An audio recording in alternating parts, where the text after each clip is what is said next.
field, men and ladies beside each other. You will find several exhibitors, and I encourage you to take a look. I have, so you must go and take a look. But for now, I'd like you to exit, find the most appropriate place to have a snack break, take a look at the national troupe, A Sight for Sore Eyes. The dances are to die for.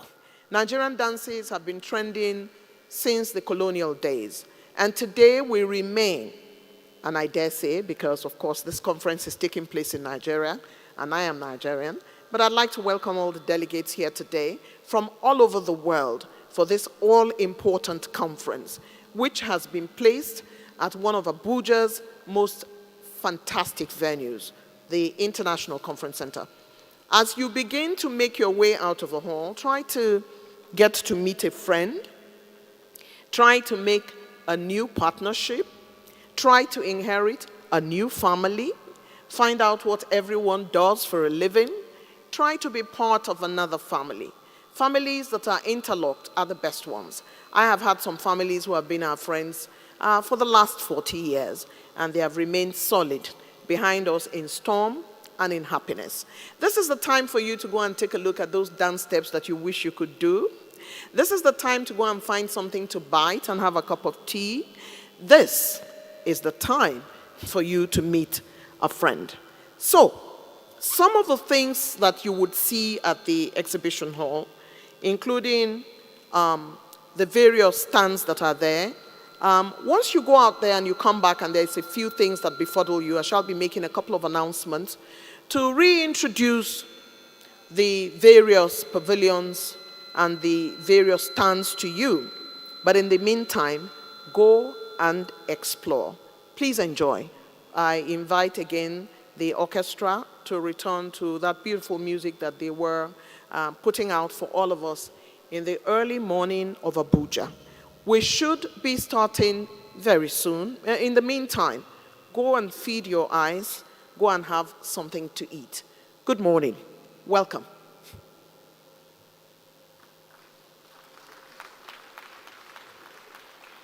As performers, we do wait for that encore. Thank you.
Hello.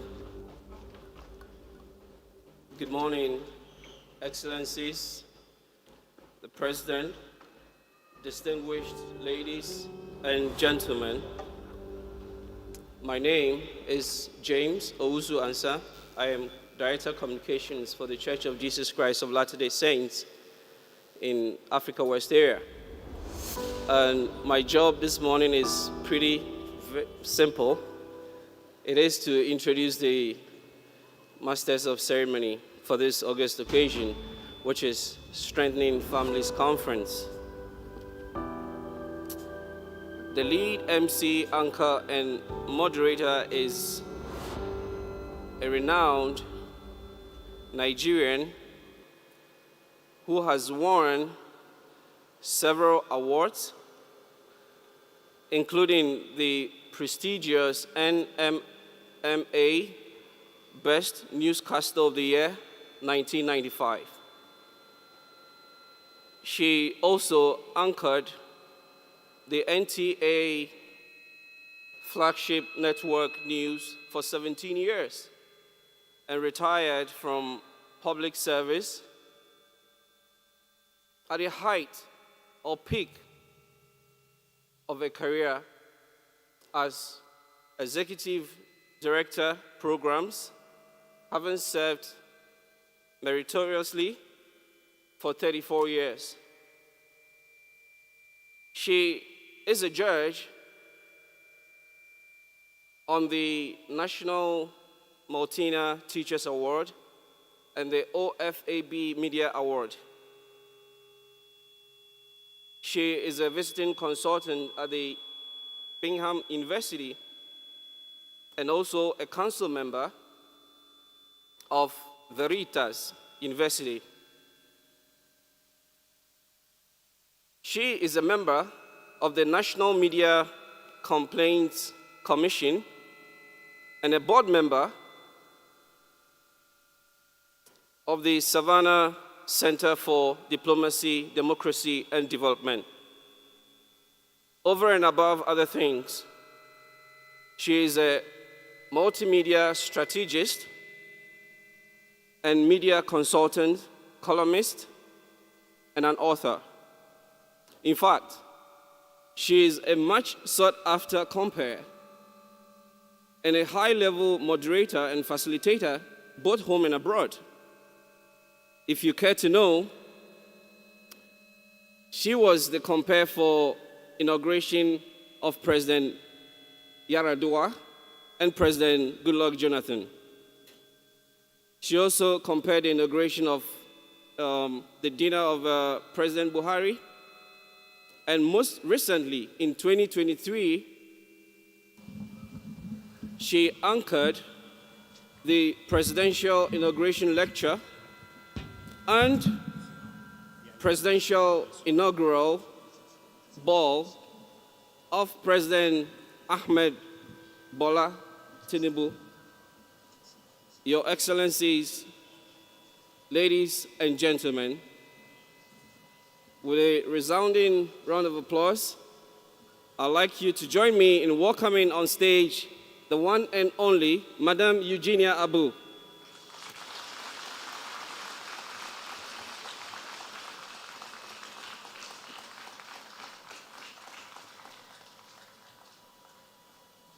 Very good morning to you. Good morning. Thank you.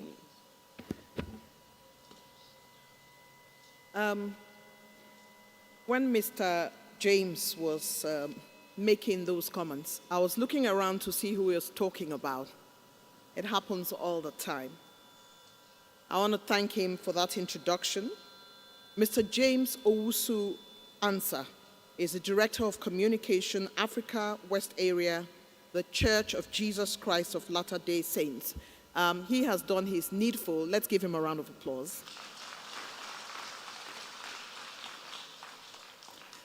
I'd like at this point to invite a maverick along with her father and her piano tutor to help us deliver one of the finest, as I've seen in rehearsal, delivery of the national anthem. May we rise.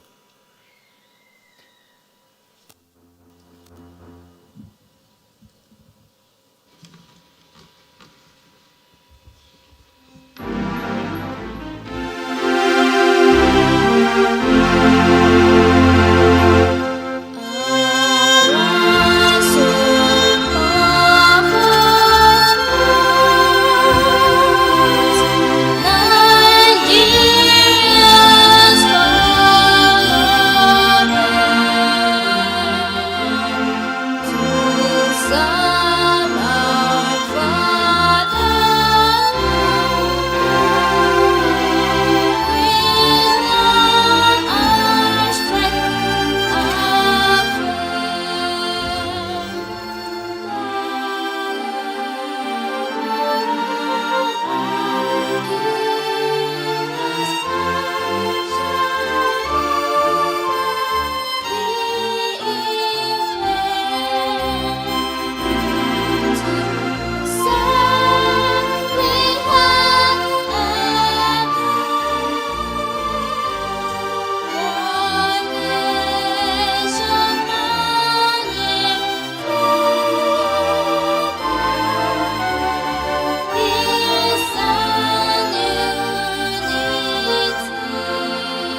seated.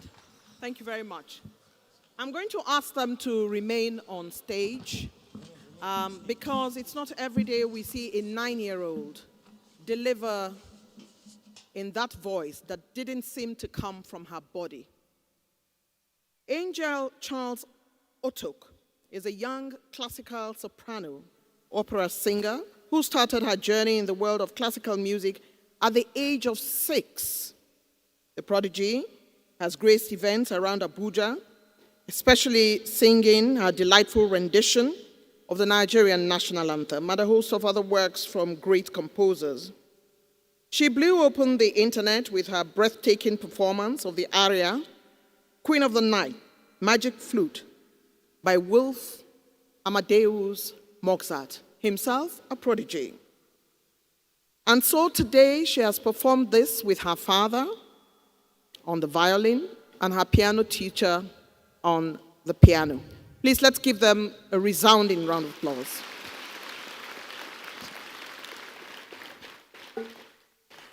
Thank you very much. It's always a delight to see young people do us such honors. Excellencies, members of the National Assembly here present, the representative of His Excellency, Dr. Ifeanyi Ogwani, who is our special guest, Ezi Buruburu. He is represented today by the former governor of Enugu State, Her Excellency Lolo Cecilia Ezilo, founder Cecilia Ezilo Foundation, who is dressed in all the beautiful Nigerian colors except for the white. It's always good to see you. Welcome.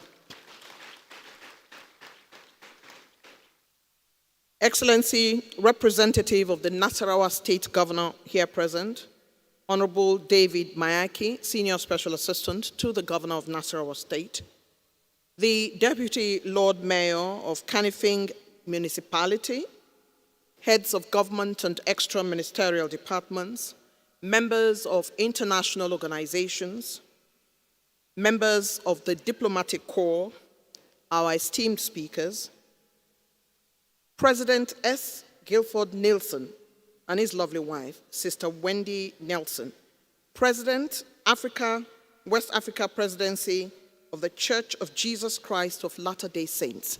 You're most welcome to an event that has been propelled and driven by you. Thank you for coming. Elder I. Raymond Egbo, Director, Seminary and Institute in West Africa, Area 70 of the Church of Jesus Christ of Latter-day Saints. Elder D. Martin Gori, Area 70 for the Church of Jesus Christ of Latter-day Saints. State Presidents of the Church, women organizational advisors, bishops of the Church, Relief Society President, members of the Church of Jesus Christ of Latter-day Saints, exhibitors, the academia, and the religious gathered here this morning, my lords, spiritual and temporal, distinguished participants, members of the Fourth Estate of the Realm, and they are plentiful, my colleagues in the media are here today, very distinguished ladies and gentlemen. We will talk about how we got to this moment in a short while. But as always, I believe that the first thing that we must always do is to commit this event to prayer. I'd therefore like to welcome, for the opening prayer, Sheikh Suleiman Mohammed Suleiman, Imam, National Security and Civil Defense Corps, Abuja. Sheikh Suleiman, where are you in the room? He's making his way. Let's encourage him as he makes his way to the stage.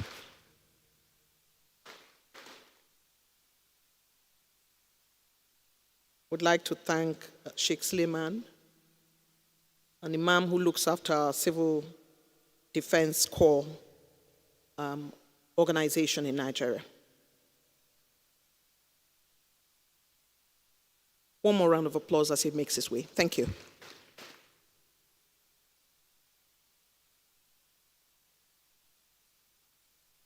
Good morning, all.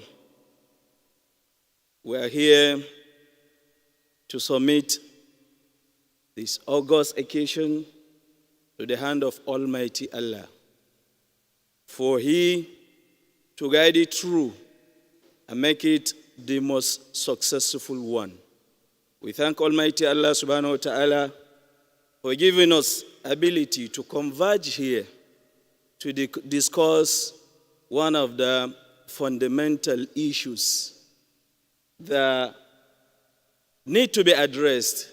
May He subhanahu wa ta'ala give us all the ability to carry it well and to see it in practice. اللهم إنا نسألك بكل اسم هو لك سميت به نفسك أو أنزلته في كتابك أو استأثرت به في علم الغيب عندك أو علمته أحدا من خلقك أن تجعل القرآن العظيم ربيع قلوبنا وحجة لنا لا علينا وأن تقضي هوائجنا وهوائج أمة المؤمنين جميعا.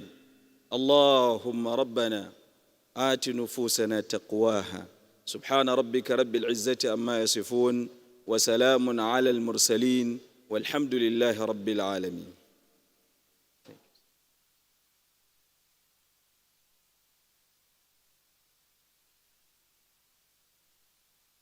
Your Excellencies, Mr. President, distinguished ladies and gentlemen, I would like to thank Sheikh Suleiman Mohammed Suleiman, Imam of the National Security and Civil Defense Corps Abuja, for opening up the prayer moment and keeping us all in tune with God at this time.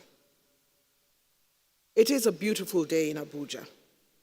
Clement weather and beautiful people, excellent ambience, the colors which are my favorite when it comes to nationhood is all over the hall. Green, white, green, the very special colors of Nigeria where this event is taking place today. As we all know, agriculture is our mainstay, and as we all know, we do strive to be a peaceful nation. And therefore the green and the white and another white. Over the colors of the nation, you would see families boldly written if you look up at the panels above your head. It is because this is a conference that dwells significantly on families. I'd like to welcome you to the Strengthening Families Conference, organized by the Church of Jesus Christ of Latter-day Saints, taking place here at the International Conference Center. And I dare say this would be the first time that this conference started in 2019. We'll be leaving Ghana, where it was domiciled, celebrated, activated from 2019. So Nigeria is pretty pleased to be hosting this particular edition. A round of applause for a nation such as this. I am pretty delighted to have been asked to do the honors today. I'm truly a passionate believer in families, described by social scientists as the smallest unit of society. This is where the most important things happen in life. The most impactful part of your life is in your families. Your socialization, your most significant trajectory in life starts always with your family. This is why the Church of Jesus Christ of Latter-day Saints is to be celebrated today in a world full of complexities, challenges, and toxicity. This conference is much needed. A round of applause for the church for bringing this before us. My name is Eugenia Abu, and as you have already heard, I've been introduced, and I'm very pleased that you could make it to join us today. I've seen the program, and there are exciting moments ahead. There are meetings, there are relationship building, there is so much to learn, too much to share, a panel discussion on families, and some exquisite entertainment. It's not really my place to welcome you all as per formality today. It is a place of a truly special man. A man in conversation in the back room where I sat, who talked to me about the hierarchy of 3 of the most important things in his life. Number 1, family. Number 1, family. Number 1, family. After which he said, reading and writing. And I enjoy teaching, impacting, motivating, and showing people the way in inspiration and guidance. The man we're talking about is Elder Christian Chibundu, an Area 70 and a member of the 3rd Quorum of the 70 of the Church of Jesus Christ of Latter-day Saints at the April 2019 conference. He's a graduate of Account Finance with a postgraduate degree in International Relations, Strategic Planning from Lagos State University, and a Master of Business Administration in Marketing from the University of Calabar. He has worked as an audit officer for Grant Thornton International Country, general manager for C&I Leasing, Heads Car Rental UK, managing director and chief executive officer of Coscharis Mobility Limited, 6th Rentals, Germany, a chartered accountant, a chartered tax practitioner, a chartered transport and logistic practitioner, and a leasing consultant. Elder Chibundu has served in several church callings, and it's my turn now to invite the managing director to come forward and speak to us in the opening comment.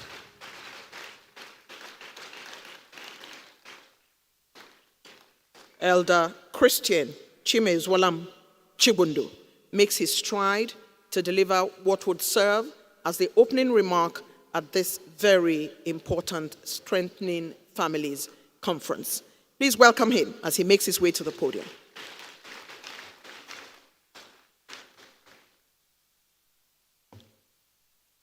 Yeah, Mrs. Engineer, thank you so much for those wonderful works.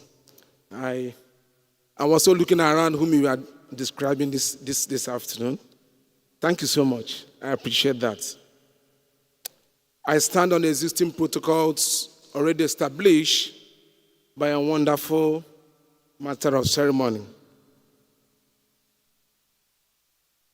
Also pleased to have been given the privilege to offer the opening remark in this wonderful occasion. Several years ago, I have been privileged to participate in this program in Ghana, watch some of them, but I'm happy today it's happening in Nigeria, and especially here in Abuja. I welcome all of you once again to this wonderful occasion. The Strengthening Family Conference was founded 4 years ago as an initiative of the Church of Jesus Christ of Latter-day Saints in collaboration with reputable organizations. Over the years, this initiative will have made significant effort to strengthen families, our marriages.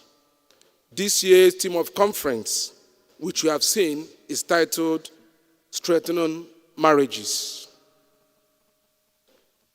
This theme is crucial at a time when the world faces a severe threat to the institution of marriage.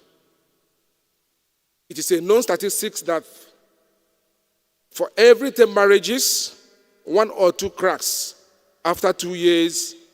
Such cracks know no religion, no class, no color.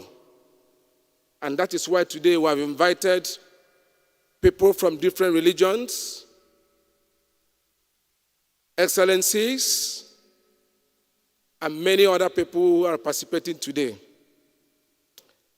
President David Omake several years ago declared, no other success can compensate for failure in the home. This we all know. There's no success in the world today that can compensate success or failures you have in your homes.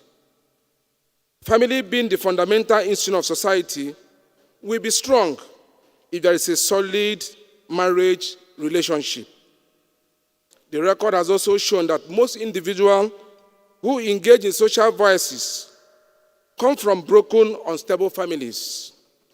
Simply put, the state of our marriages shapes our families, when then impact our society, states, and a nation. A strong family will create a strong community. A strong community will create a strong state. A strong state will create a strong country. And a strong country will create a wonderful, strong world. President Elder Nielsen, the current president of the Church of Jesus Christ of Latter-day Saints, said, "Your highest priority is your spouse."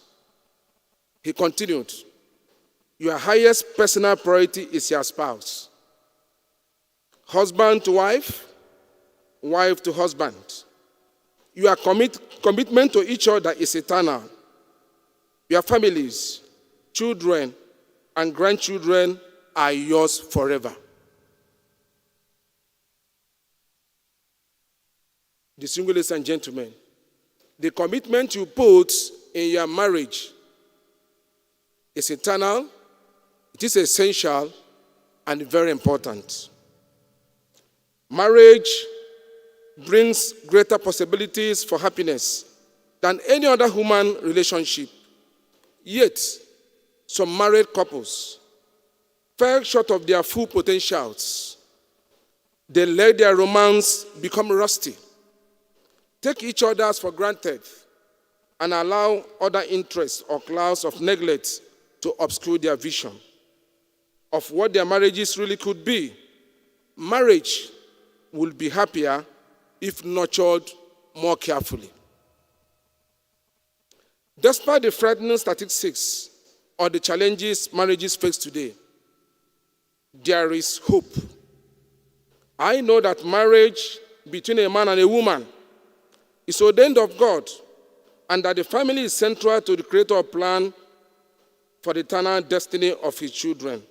And I know that one of the Satan's cunning methods of undermining the works of the Lord is to attack the sacred institution of marriage and family. What a greater thing is there for two human beings or souls than to feel that they are joined for life and eternity, to strengthen each other in all labor, to rest on each other, and to sorrow to manifest each other's in silence. Marriage is bringing two uncompleted buildings coming together to form a complete building. They are both uncompleted. They are not perfect. So they come together to form a strong building that nothing will ever shake it, even as they live, even after this earth. At the end of this conference, it is our hope that we will all have inspiration and zeal to support the strengthening of marriage and families. Permit me to share two fundamental words that look very simple, but they can go a long way in strengthening our marriages. Number one, to appreciate. Many marriages today are cracking because of lack of appreciation. Appreciate it. Speak it out. Show it. Don't hide it. Simple words like thank you, I love you, I appreciate what you do can go a long way in strengthening our marriages. Communicate. Communication gap has created a lot of cracks in our marriages. Many couples live in social media. They marry their telephones, they marry their televisions. They are no more marrying their wives. May we avoid the dangers of social media. May we unplug and communicate as husband and wife and families. The third one, counsel together. Ladies and gentlemen, no one is perfect. You need to counsel as couple, discuss as couple, agree as a couple, act as couple. When challenges come, accept those challenges as couples. Avoid blames because you have counseled together and agreed as one. Ladies and gentlemen, brothers and sisters, I welcome you to this conference today. And I believe that at the end of this conference, I have said before, we all will leave here edified, strengthened, and learn how we can continue to strengthen our marriages. for those that are here and for those that are not here. We love you all, and on behalf of the Church of Jesus Christ of Latter-day Saints, we welcome you and thank you for participating. Thank you.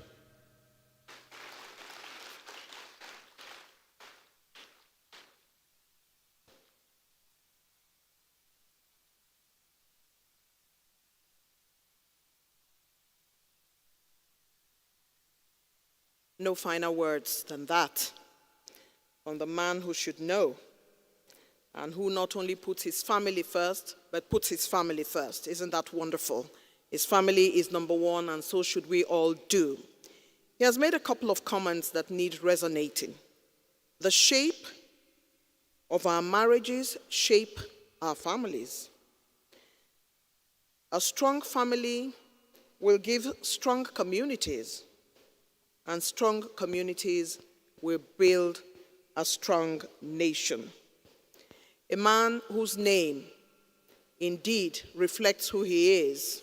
When a man is called Christian, what do you want him to be? Elder Christian Chibundu. Another round of applause for him. I want you to note that you have delivered what will set the tone for all our panels across the remaining 2 days and for today. Because some of the questions and some of the discussions we've had surround making sure the family works, and we appreciate you. I'd like to say, when I recognized Elder Egbo, I had no idea that Sister Comfortable sitting beside him in a lovely brown earth-like jacket is his divine wife. I'd like to thank you for coming, Sister Egbo. It's always good to see you. When a man is joined by his wife, the man is strengthened, and that is so. Thank you for coming. Much appreciated. And the gentleman who is seated to the left of Her Excellency, former Deputy Governor of Enugu State, is Honorable Ikechukwu Ezugo, who has joined her as company today. We appreciate your presence. Thank you so very much for coming. And in the family, a wife and husband form an equal partnership in leading and raising a family. Women are leaders, counselors, and missionaries and teachers within the church. They lead congregational prayers in church and their communities, and they contribute to the world as leaders in a variety of professions. But vital and unique to the Church of Jesus Christ of Latter-day Saints is the role of the woman in contributing to raising children, which is considered an important responsibility and a special privilege of equal importance to priesthood responsibility. That a woman is given such a heavy role, as it is within our African societies as well, that a woman should be the one to socialize the children, is indeed a place that all nations should be. And I thank you, the church, for the work you've been doing across West Africa, delivering medical equipment, as had happened yesterday, and also providing succor to the less privileged, and ensuring that care is front and center to church activities. We thank you. But having looked at the program from yesterday, I was quite excited to see that one of those things that soothes the mind, that creates relationships, that settles you, even in times of difficulty, across Africa and across the world, has always been music. Music is good for the soul. And because music is good for the soul, in worship, in peace times, during storms, we all remember what our favorite songs are and our songs of worship. It is in lending that thought to this program that we have brought quite a number of musicians. But I'd like to pause a while and just recalibrate to say that the church has been in collaboration in organizing this event with several other collaborators, and I'd like to name a couple. The Ministry of Women Affairs, and the Permanent Secretary is represented here today. The National Council of Women's Societies, the Gender Unit of the Nigeria Police Force, Domestic Violence and Victim Support Unit of the Ghana Police, the National Commission on Culture, Ghana, the Ministry of Interior, Nigeria, and so many other amazing collaborators. Let's give a round of applause to our collaborators today.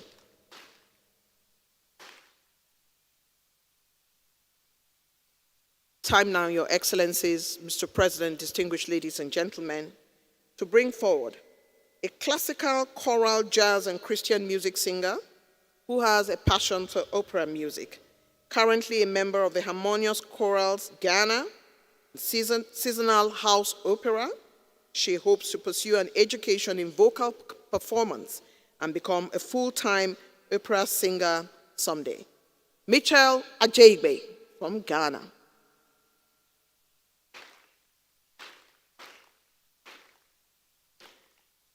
You know, one of the reasons I thought that I might become an opera singer is, they're very divalicious, both in their dressing and in their voice. So when they turn up, there's a lot of beautiful dressing going on to accompany the beautiful voices that they deploy. And Michelle is no different. In a red dress to showcase a blazing moment of glory, here is Michelle Ajaybe. Welcome, and thank you for joining us. Hello, ladies and gentlemen, brothers and sisters. I'm so grateful to be here with you all today celebrating marriages and families. As she said, I hope to become an opera singer someday. And so for now, my voice would suffice. A little non-opera-ish, but I'm sure you would love it. I'm going to be singing to you The Holy City. I hope you enjoy this.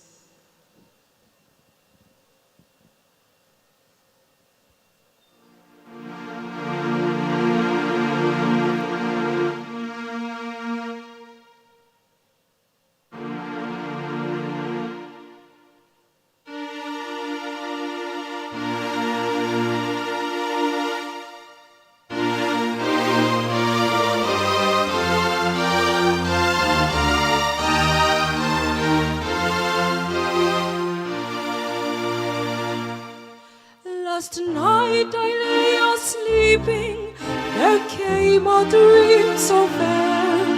I stood in old Jerusalem, beside the temple there.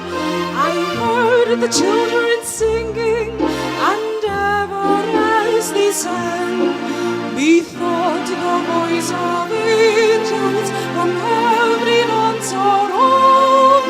Methought the voice of angels from heaven in answer.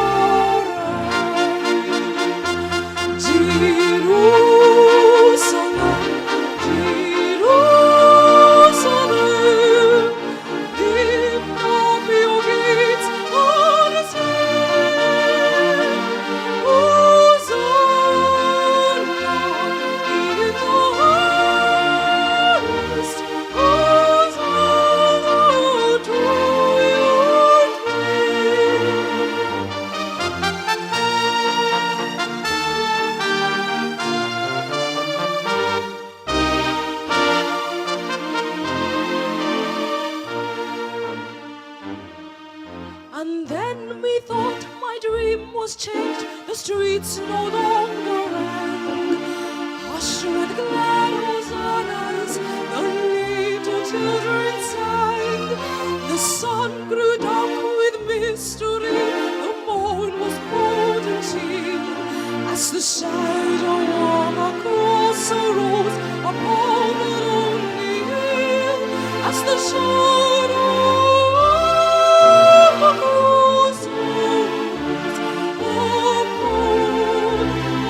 earth there seemed to be.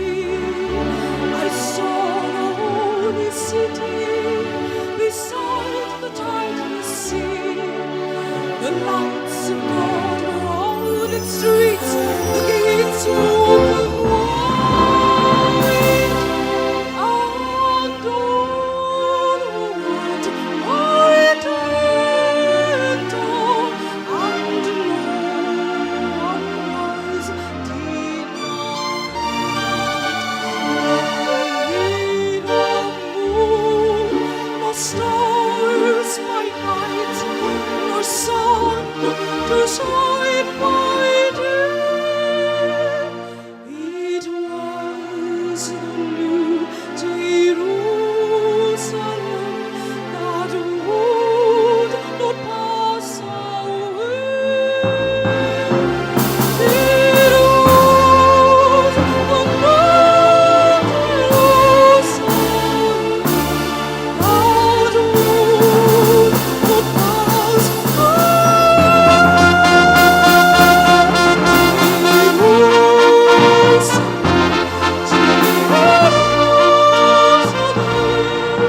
Sing, for the light is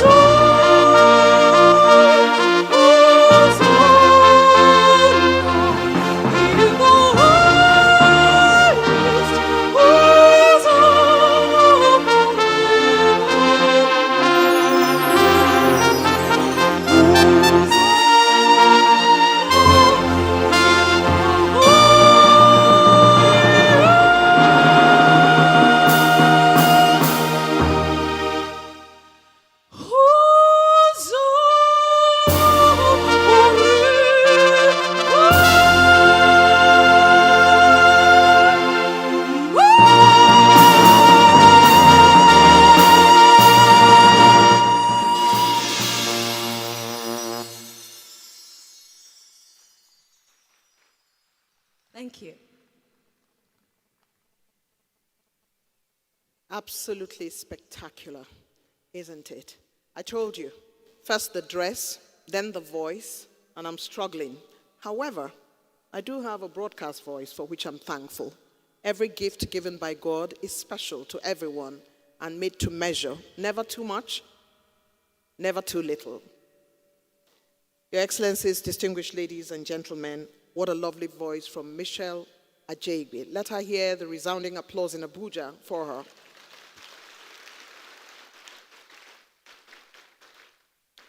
At this time, I'd like to call a pause on the musical number by the Bonner family. To wait a little bit, let's take something that is in the program that is of absolute importance.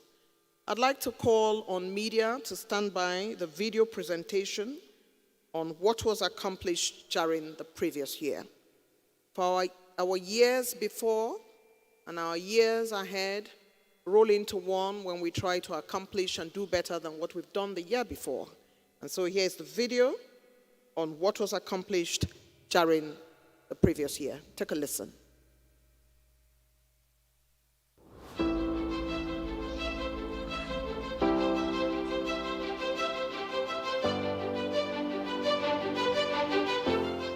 In the heart of Lagos State, amidst the challenges of poverty and discrimination, one individual has dedicated herself to bringing hope and joy to the children of the Shogunro community.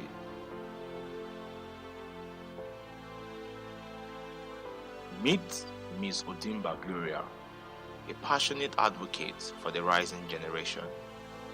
Ms. Gloria was invited as a guest speaker at the Strengthening the Families Conference in 2021 and 2022, both focused on empowering the youth.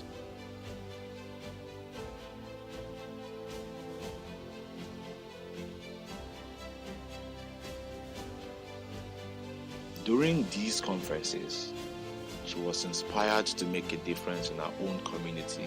Going to the conference, attending the conference was a turnaround because it showed that you could actually do more, even though I was already doing more in my own mind, but there was a zeal to give more to the society. And so with been impacting the lives of children, well, with the case study of the Shoguro community at Iwaya.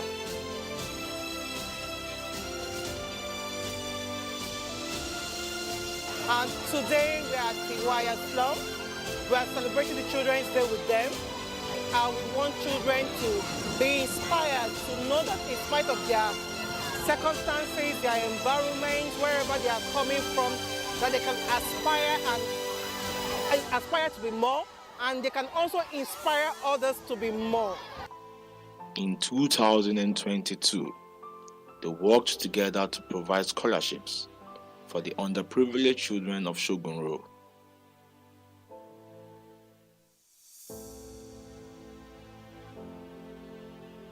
The Children's Day celebration aimed to bring joy, entertainment, and most importantly, a sense of belonging to these children.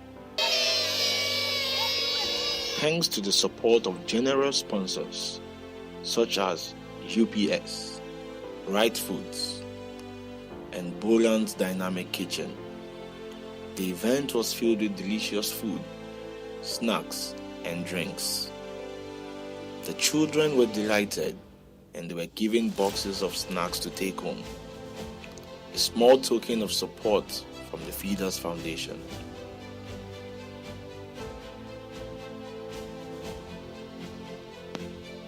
Additionally, the youth leader of the community, Kolawole Avose, showed his support. Mo fẹ́ sọ nípa Feeders Foundation at about 6 years ago tó ti ń wá sọ́dọ̀ wa. Wọ́n ti ṣe nǹkan ribiribi.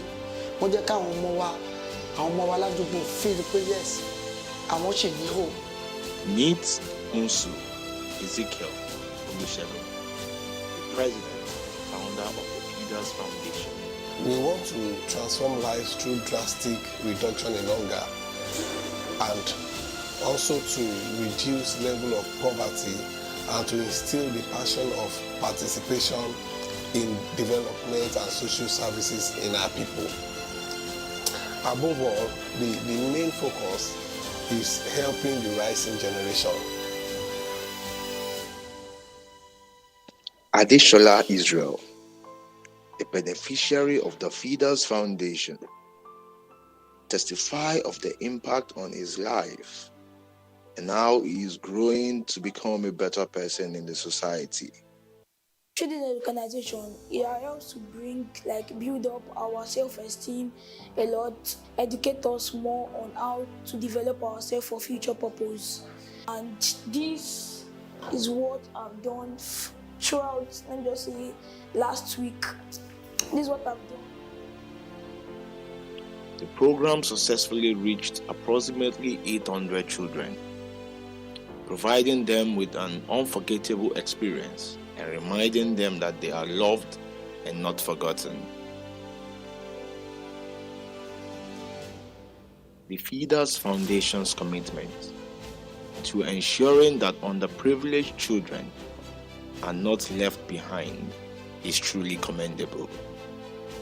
Their dedication to education, eliminating hunger, and fighting discrimination is building a brighter future for these children.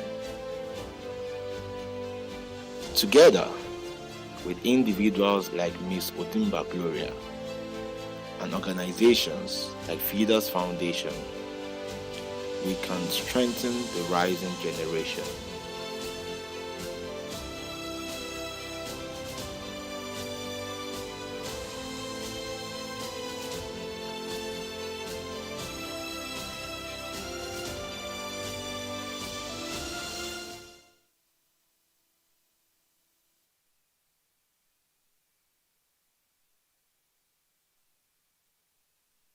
Strengthening Families Conference, strengthening marriages. How many Gloria Odimbas are we going to have after this conference? How many of you will be inspired to go to a slum near you and strengthen a family? And for that matter, adopt a child by proxy.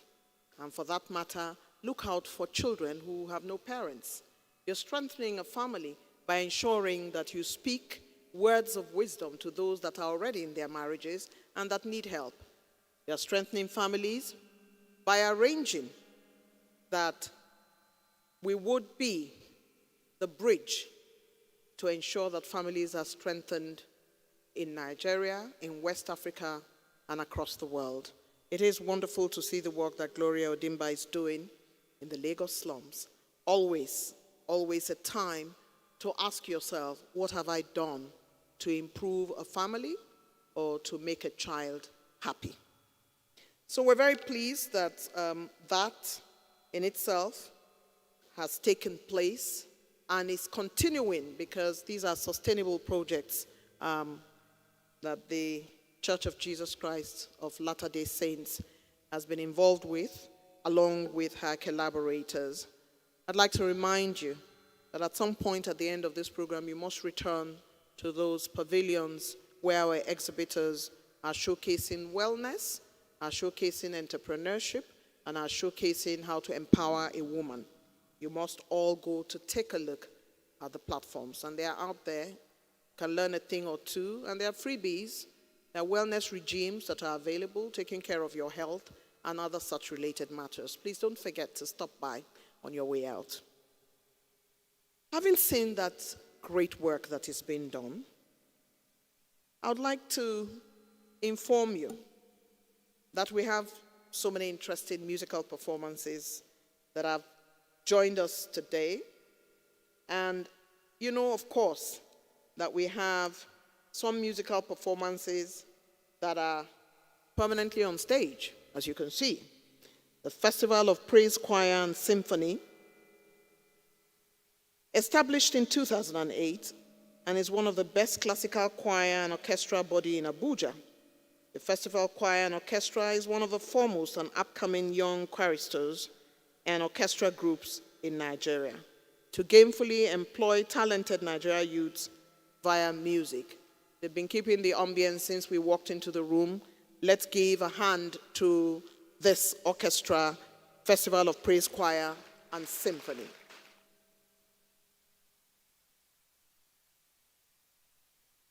It's time now to bring forward another set of performers. Prepare to listen to the Bonner Family, which is a musical singing group that promotes love and healing through inspirational song. Though they live in various states throughout America, they always come together to give uplifting concerts and education through their music. The faithful singing group has made an impact on the music industry as performers on Broadway, Grammy award-winning songwriters and vocal coaches to platinum-selling recording artists. The Bonner Family, distinguished ladies and gentlemen.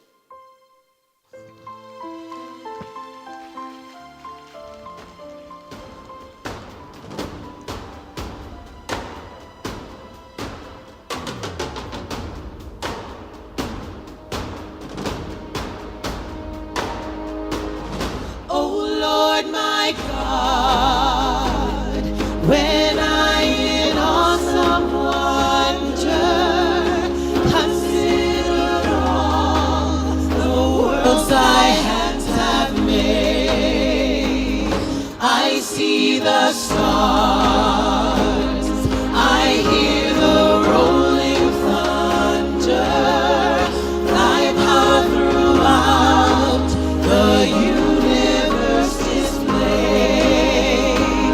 Then sings my soul, my Savior God, to thee. How great thou art, how great thou art.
Oh, to be a musician. Look at the jaunty hat that she's wearing and the colors that they're wearing. Everybody has a different color to represent something. There's orange, there's magenta, and there's a very, very, very leafy green that one of the ladies is wearing. But you know, what shows us the awesomeness of God is when you can hear three voices that are different ranges and pitches, and then they harmonize, and then they sound like one voice. It's unbelievable. The talent that God has given each and every one. A round of applause for that Bonner family.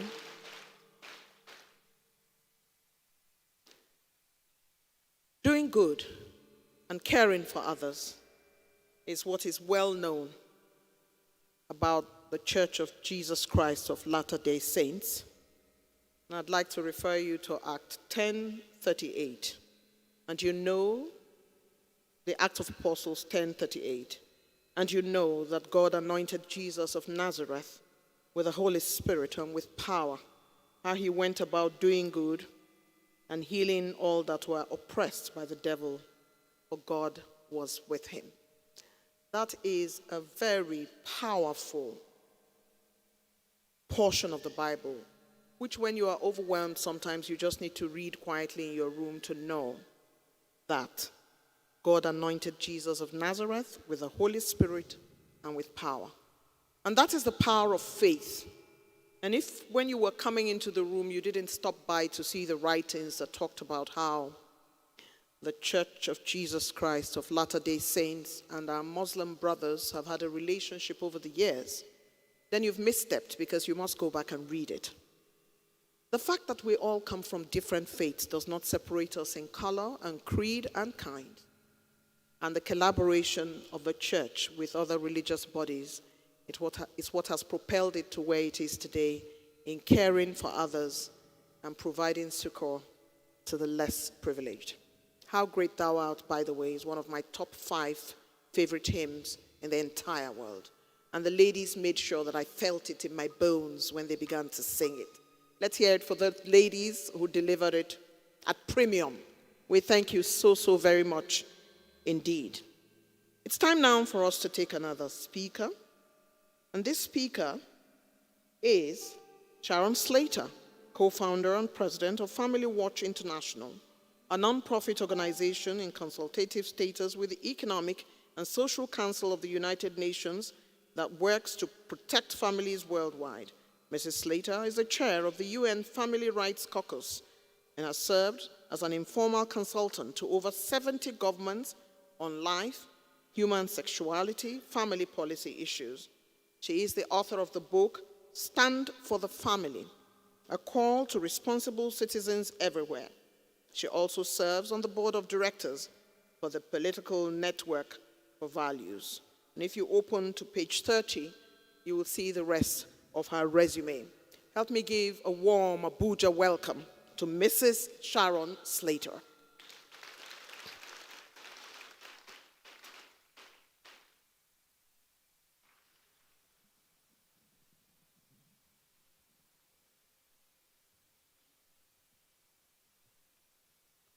So the gentlemen around me will help her up, because the staircase is a bit tricky for women, and I wear a lot of high heels, so she's managed on her own. Round of applause.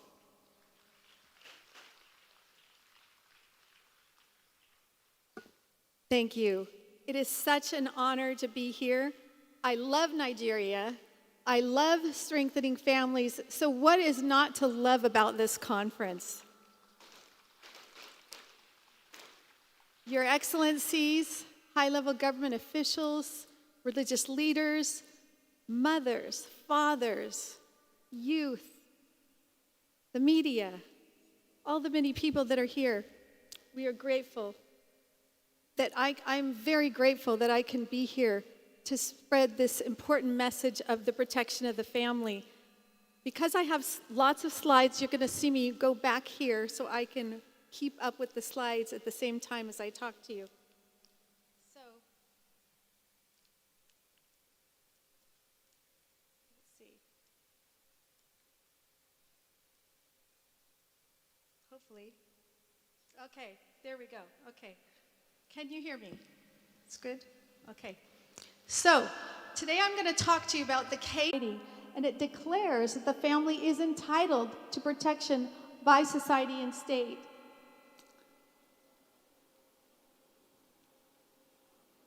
And that parents have a prior right to guide the education of their children. This is the UN Convention on the Rights of the Child, a binding treaty that also declares that parents have the primary responsibility for the upbringing and development of the child. Now I'm going to play a video for you. It's called The Family and Sustainable Development, Strong Families, Prosperous Nations. This is something Family Watch created to show the critical role of the family in achieving the UN Sustainable Development Goals. The motto for Family Watch is promoting family-based solutions to world problems.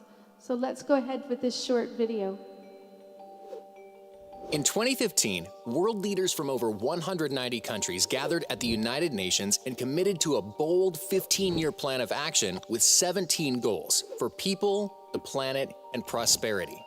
Known as the UN Sustainable Development Goals, this plan aims to create a world free of poverty, hunger, disease, and want. A world where each country enjoys sustainable economic growth.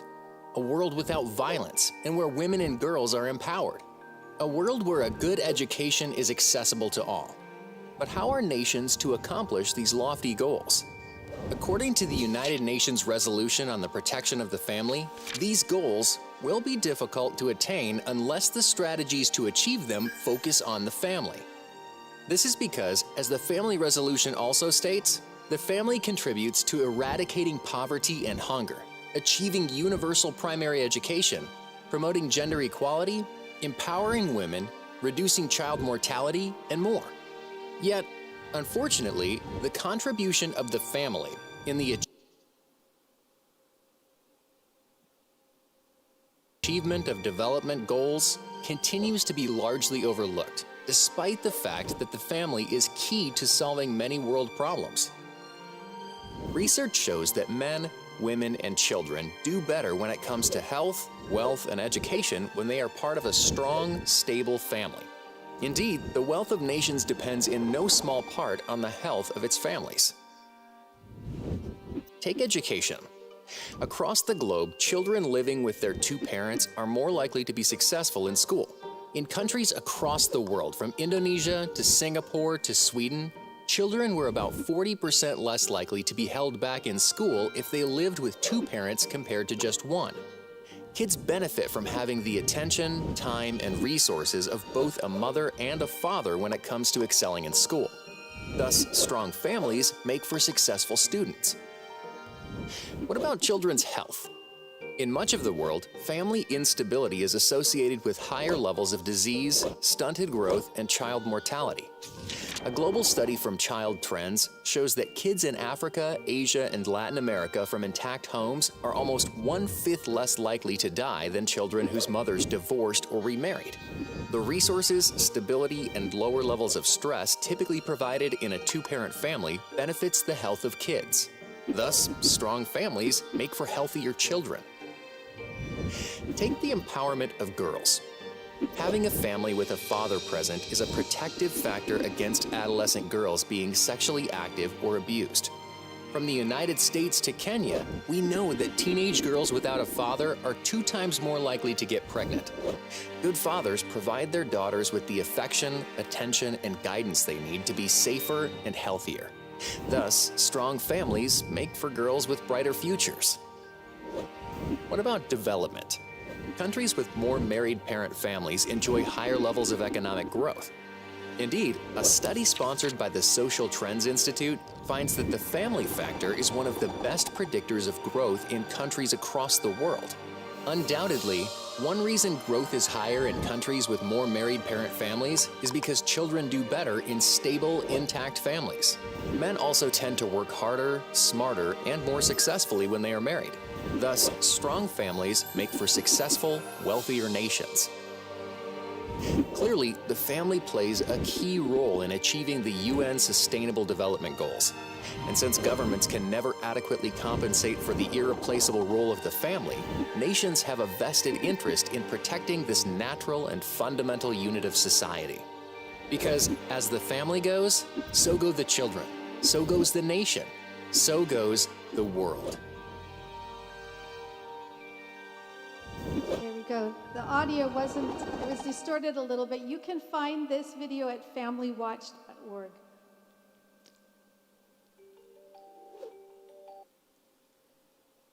So, at the United Nations, there is a group of nations who have formed a coalition called Group of Friends of the Family, and they stand for the family at the United Nations during negotiations day in and day out. And as you can see, Nigeria is part of this coalition. In fact, did you know that Nigeria is the #1 country standing up for the family at the United Nations? Nigeria leads the African voting bloc, and all the other nations follow. In fact, just in March, we co-sponsored with the government of Nigeria this event, Safeguarding Children, Culture, and the Family in International Laws, Policies, and Programs. This was held at the Nigeria House. And here you have in the middle our hero, Ambassador Nnamdi from Nigeria, who has been leading the charge for the protection of the family under very difficult situations at the United Nations. I just met with him here in Abuja yesterday because he's now back in the Ministry of Foreign Affairs. But you have another diplomat that I'm sure will continue to lead the charge. Thank you to Nigeria for standing so strong. This is a UN event, and on the left you'll see Elder Bruce C. Hafen, the former dean of Brigham Young University Law School. Now, we have brought him to the United Nations because he promotes that the family is the first protector of children's health and rights. This is an event we held at the UN Human Rights Council, and he helps us understand that one of the threats that we're going to get to. We can get next slide. Okay, so now we're going to talk about the two threats, and Elder Hafen says that there is a huge distortion of human rights. This is threat number 1, where human wrongs that undermine the family are being promoted as human rights. And he says there's confusion. When somebody says, I stand for children's rights, what do they mean? Because there's two kinds of children's rights. There's the kind that we all support, children's protection rights, things like clean water, food, sanitation, to have a family. Then there's the autonomous children's rights that are being promoted. They're really fictitious rights. They're really adult rights they're trying to give to children, like privacy and confidentiality from their parents, the right to association, sexual expression, sexual orientation, gender identity. These are all being promoted at the United Nations. And under that human right that they say children have to these sexual rights is something called comprehensive sexuality education. This is the number 2 threat to children and the family, also known as CSE. We have an entire documentary you can find at stopcsc.org to learn more about this agenda. But just briefly, it is the number 1 tool of the global sexual rights agenda. It's the sexual rights approach to sex education. And sadly, they are after your children. They know if they can get the children, they will have the future families of the world. They know if they can sexualize the children, it will be much harder for them to form stable families in the future. They're after their minds and hearts. And they do this again through comprehensive sexuality education, which teaches children about all these things: gender identities, pleasures, desires, fantasies, eroticisms, and so forth. Now back to my family. These are the 3 children we met in Mozambique when we were coming for a humanitarian project, Luis, Amelia, and Afonso. And when we met them, their mother had just died of AIDS recently, and their father 2 years previous to that, and they were in an orphanage. And we would go back and forth because this adoption took 7 years. So I'd go back and forth to Mozambique. And during that process, I learned about comprehensive sexuality education on the ground and what they were trying to teach. Amelia, 9 years old, came home with a backpack in Mozambique with very highly inappropriate graphic materials. And I wondered who could possibly be giving this to a child that young. Then I went back to the United Nations and I went to an event for children and I found this manual. It's called Healthy, Happy, and Hot, and it's produced by International Planned Parenthood Federation.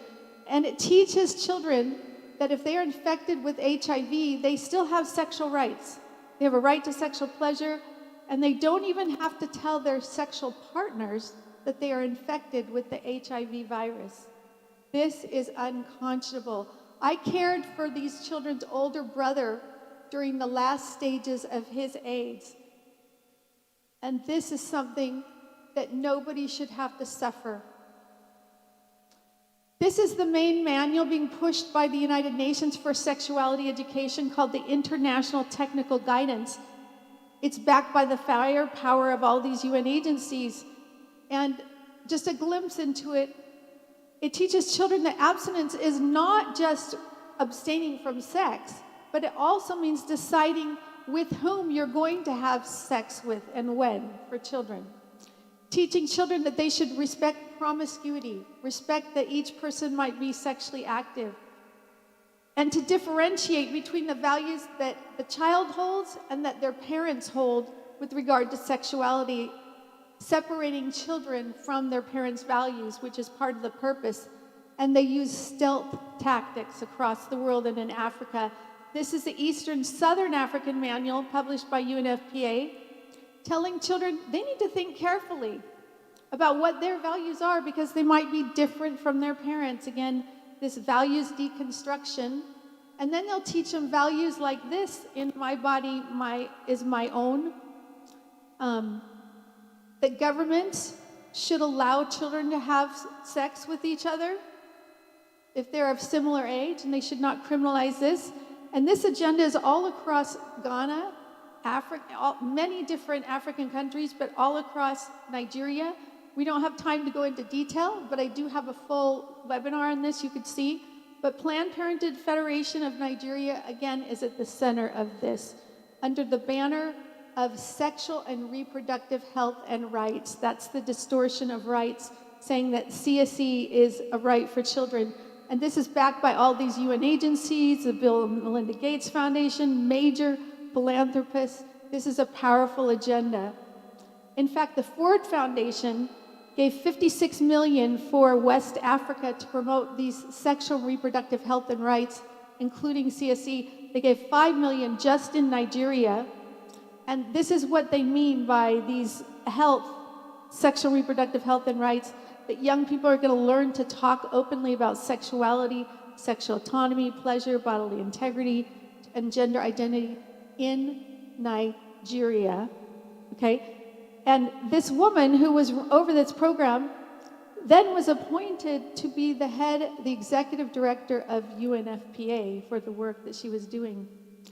But people are rising up all across Africa to protect their children from this agenda. This is Kenya.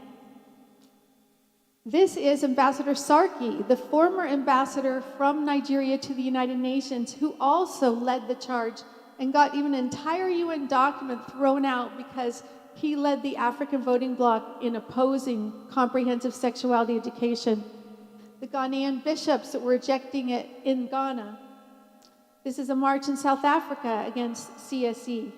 And this is why when we found this rapid across Africa, Family Watch founded Family Watch Africa. And we now have 10 coalitions in these different countries, including one in Nigeria, designed to expose and stop this harmful agenda that's destroying our children.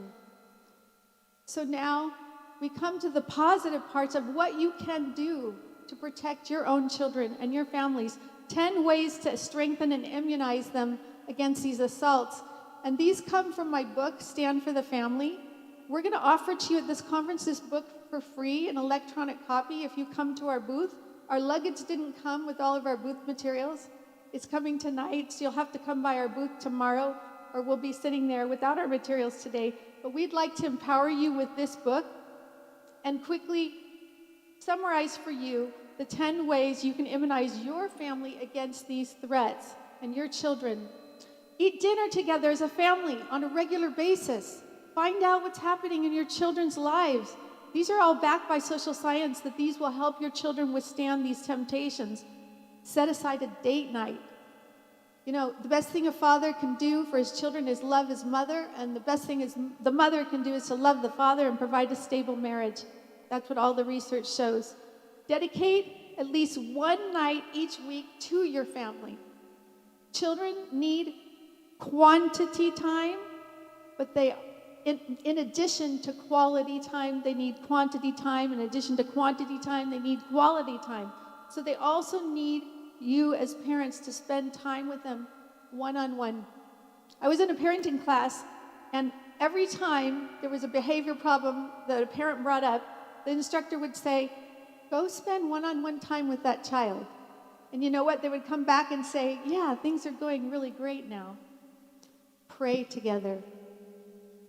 This cannot be overemphasized, what this can do. Criticize less and praise more. Look for the good. Talk to your children about sex and share your family values. This is proven to be a protective factor. Work together. Do service together as a family, and never, never give up on a family member. I'd also want to share with you a coalition that we've started. Already 100 organizations have joined us in Africa. The Empowered Youth Coalition. You can go to empoweredyouthcoalition.org and join as an individual, an organization. We're uniting youth and young adults across the globe to stand for life and family. Please come to our booth and learn more. But I'm going to end with the way I started, with my family. We have a theme song at Family Watch. It's called Save the Family. I'm not going to sing it to you, but I'll end with some of the lines. It is, the family is the beating heart that keeps the nation strong. If families fail, then nations fall, and all that's good is gone. The time is here. The time is now for everyone to see that if we are to save the world, we must save the family. Please join with us to protect Africa's children, who will be the future families of this continent. Thank you.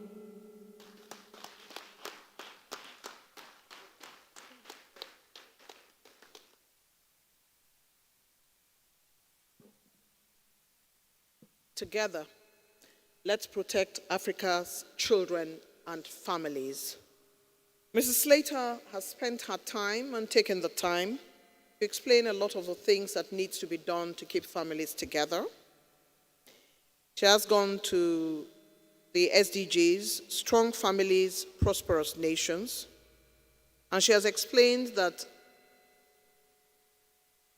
parents do have a priority right to determine the kind of education their children are getting. And this is because every parent wants the best for their children. So it is important. We can't be too busy for our families. Eat together and pray together. Have date night for parents. That's my favorite, all time. My children do try. They take me and my husband out from time to time. But now that Mrs. Slater has made it a point of duty to point it out, I shall target my children to say to them, you have to increase it. If it's twice a month, you now have to do 4 times a month. And this is important, because we've always fed them, haven't we? They should feed us too, isn't it, Mrs. Slater? Mrs. Slater has made a truly powerful point by saying we should criticize less and praise more. We should never, ever give up on a family member. Sharon Slater, ladies and gentlemen, a powerful presentation there. Thank you so much. Thank you for pointing the way, revalidating that way which a lot of us know, but which we need to continue to return to. And well done for all the work you've been doing. Well done. So I was talking about my children taking us out, and I'm thinking that it is more important now to ask them to do it more often than they do at the moment. Because I've been blessed in ways that I cannot explain. In December, I would have been married to the same man, friend, brother, husband for 40 years.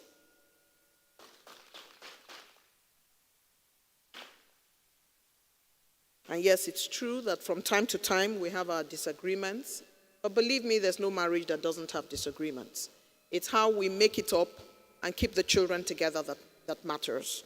And I'd like to publicly thank Mr. Abu for being such a good husband and father. Thank you.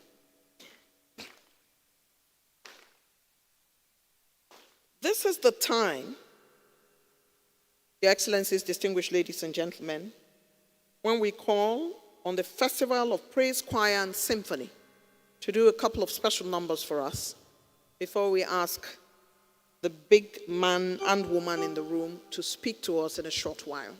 The Festival of Praise Choir and Symphony. Encourage them, please.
I know they're beautiful, aren't they? They're just fantastic. But then they have 8 minutes, and we've done 9. So I'm just going to give them one more, just because of you. Just one more.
Rejoice, O Judah, and in songs divine, with cherubim and seraphim harmonious join. Rejoice, O Judah, rejoice, rejoice, O Judah, rejoice, and in songs divine, with cherubim and seraphim harmonious join, and in songs divine, harmonious joy. Rejoice, O Judah. Rejoice, O Judah. Rejoice, rejoice, with cherubim and seraphim. Harmonious joy in songs divine, with cherubim and seraphim, harmonious, harmonious joy.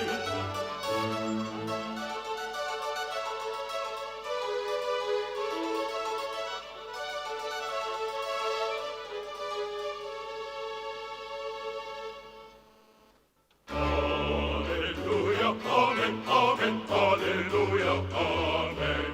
Hallelujah, amen, amen, hallelujah, amen. Hallelujah, amen, amen, hallelujah,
Absolutely stunning. Such a brilliant performance by the group that has held us spellbound in the last couple of minutes, doing what they know how to do best. And this is the Festival of Praise Choir and Orchestra, who are from different parts of the country, but who come together to provide this kind of music. Mr. Harrison Stephen, please step forward for your own applause as the conductor of this orchestra. Mr. Stephen.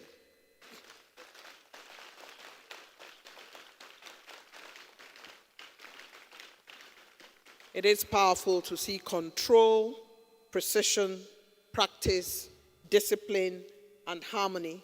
And more than anything else, music is pretty much like the family, isn't it? Where everybody has a role to play. If you miss out on your role, everything crumbles in the entire unit. This is, distinguished ladies and gentlemen, performing at this Strengthening Families Conference, the group that has continued to mesmerize us today, the Festival of Praise Choir and Orchestra. Another round of applause for them. We thank you so very much. What a wonderful ensemble.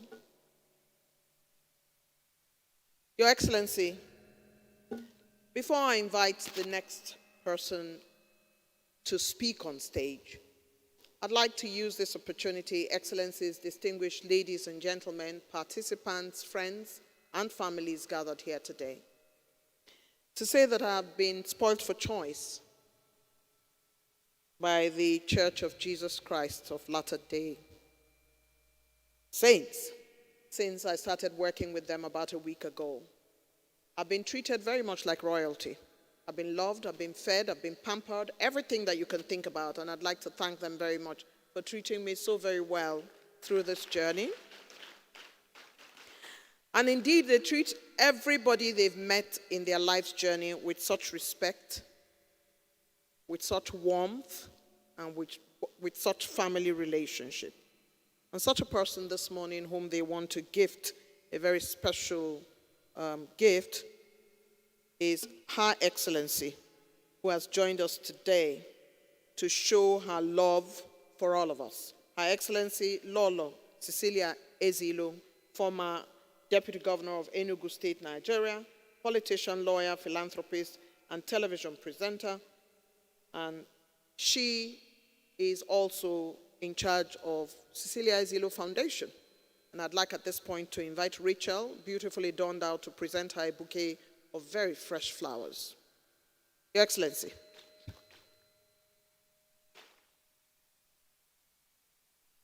If you will step forward for a few minutes, this will be presented to you. And I'd like you to use the left side of the stage so that the pictures can be well captured. So if you will step forward this way, and then this would be done. Fantastic. The President has offered his hand as a true gentleman and leader of his family to a lovely lady who is going up to collect this fantastic bouquet. If we will move the microphones that are standing in the way of all of us. Rachel, could you step this way so that it would be done over here? Thank you.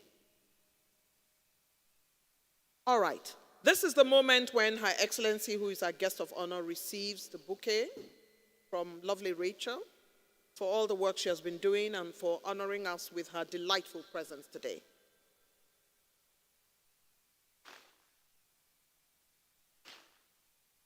Absolutely brilliant. Beautiful flowers. Thank you, Your Excellency. We appreciate you. You may make your way back to your seat now. We thank you all for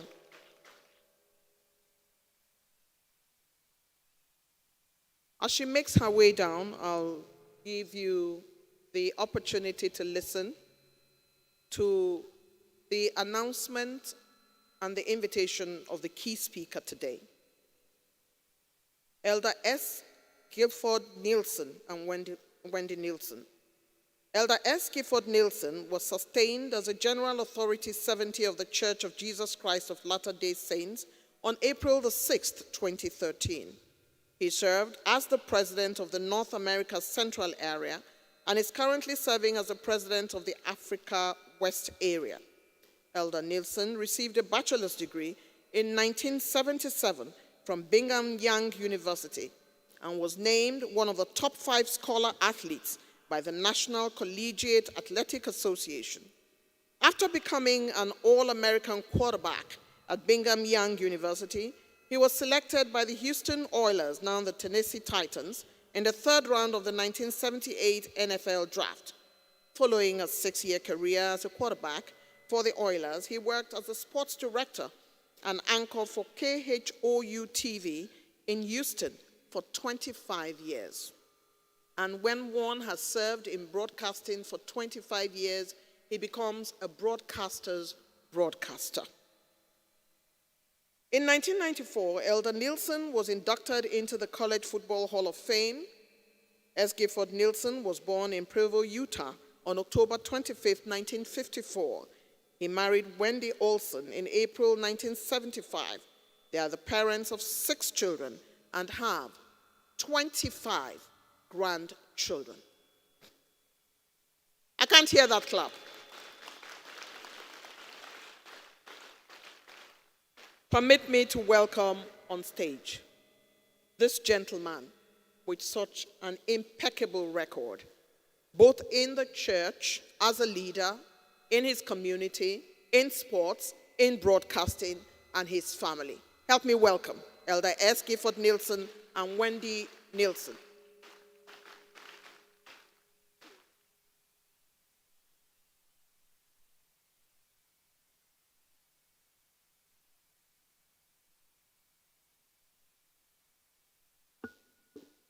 So before we begin, we want you to know that we learn many interesting lessons when we come together. And Eugenia, you are a genius.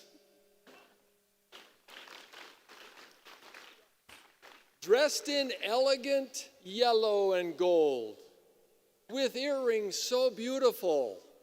She's been describing everyone's outfit. I wonder how she's going to describe my outfit. But she looks stunning, doesn't she? Eugenia Abu. Ladies and gentlemen, nice round of applause.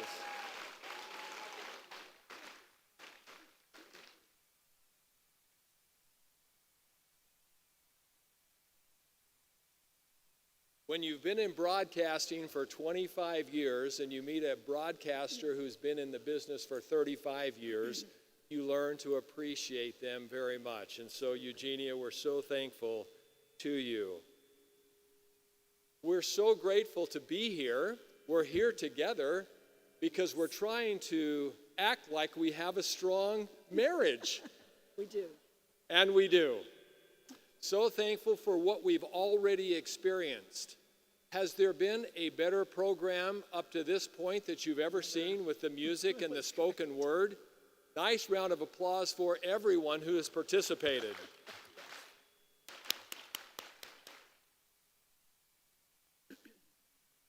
So I would like to, just before we begin, have James and our entire team from the Africa West area to please stand.